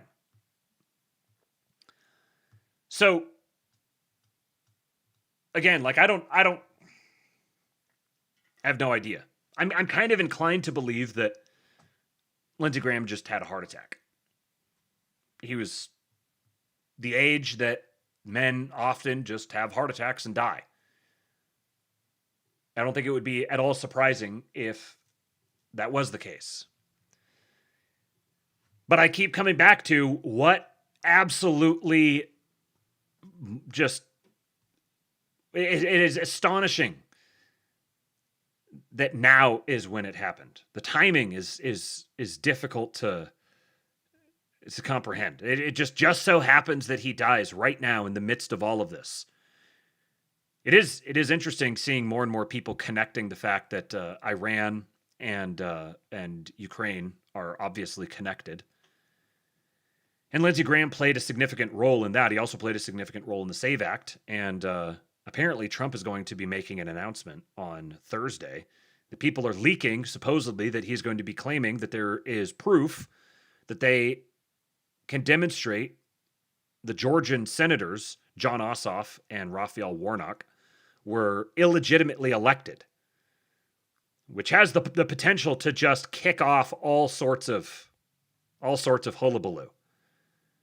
It seems like we're due for something like that.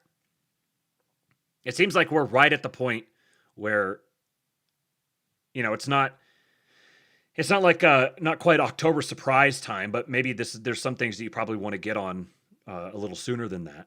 And we know that the FBI and Tulsi Gabbard were involved in getting those documents out of Fulton County. And I need to go back and look. Can someone tell me, I didn't think of this until just now, but can someone tell me, did Trump's announcement that he is giving this big this big address to the nation on Thursday, did he make that announcement before or after Lindsey Graham died?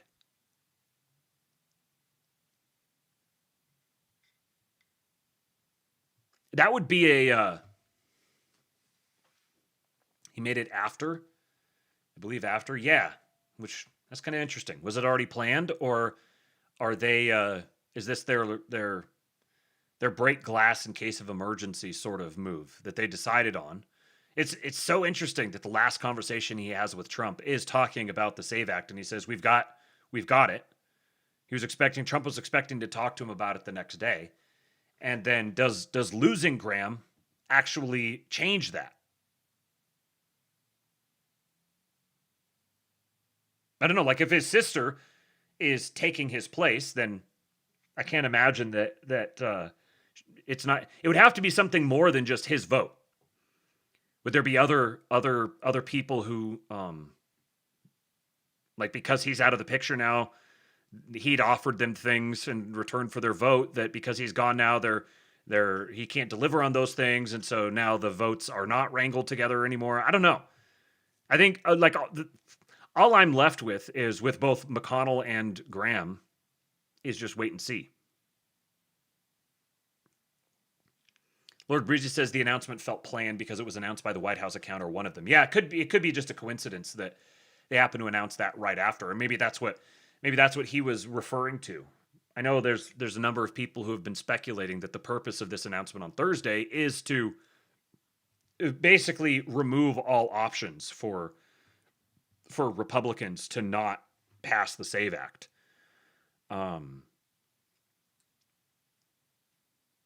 But then there's another interesting layer to this as well, that John Ossoff is someone who's clearly being groomed by someone for a run for president in 2028. So if you can prove that he is illegitimate, his election to the Senate was illegitimate. I don't know. We're just in completely uncharted waters now.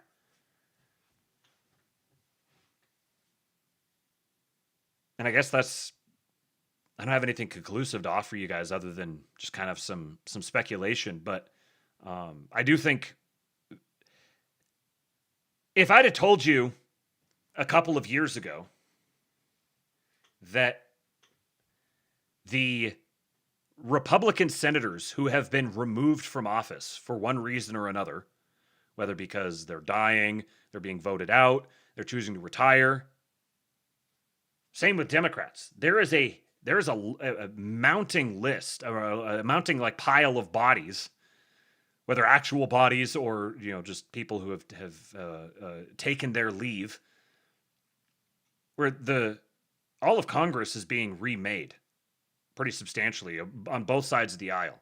But by the time 2028 gets here, we're going to have a completely, not completely, we're going to have a very different, very rearranged Congress. And then you've got the census coming after that, which is going to change the electoral maps substantially as well. So, anybody who's afraid of things continuing on the current trajectory is like, it's not going to, just by definition. There's so many huge changes that are being made. Like having, what was the guy from Louisiana? The Republican from Louisiana who got primaried. John Cornyn.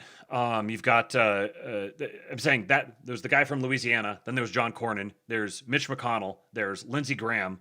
I'm assuming Mitch McConnell is going. Nancy Pelosi is going to be gone. What's his name from South Carolina? That one black senator from South Carolina, Massey, gone. Yeah, there's the Congress is being remade. Bigly. Clyburn, yes, thank you, Slutty Milk. That's who I was thinking of. Clyburn. Once we get through another cycle or two, we're going to have a very differently constituted Congress, which means anybody related, like you can't relate to Congress as it is right now. You got to see the trajectory of where it's going. We're starting to get a bunch of young Chads moving into positions of power, and my president is remaking remaking Congress more and more in his image. Well, anyways, that is all I've got for you guys today. Tomorrow, let's see, tomorrow is Wednesday. I think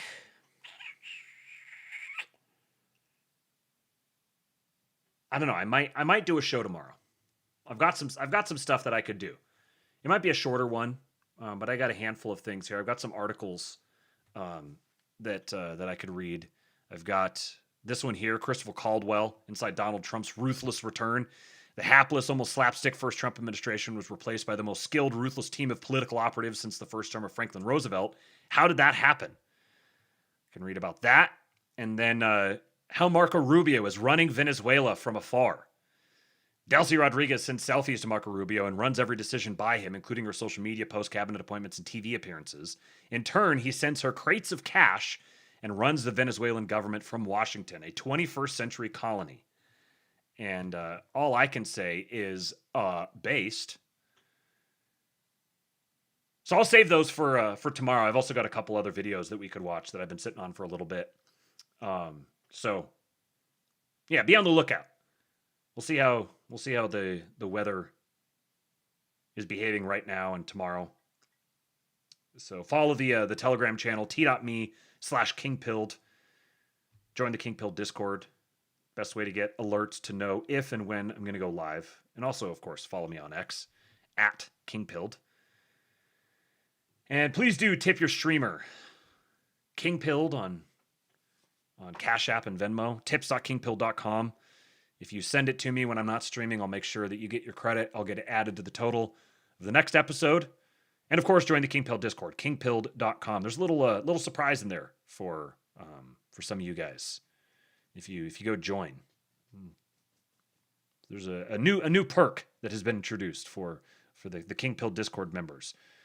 So go to kingpilled.com, join up for that, and I will catch you guys on the next Lab. Until then, I leave you with Hulk. When they took a shot at my hero, and they tried to kill the next president of the United States,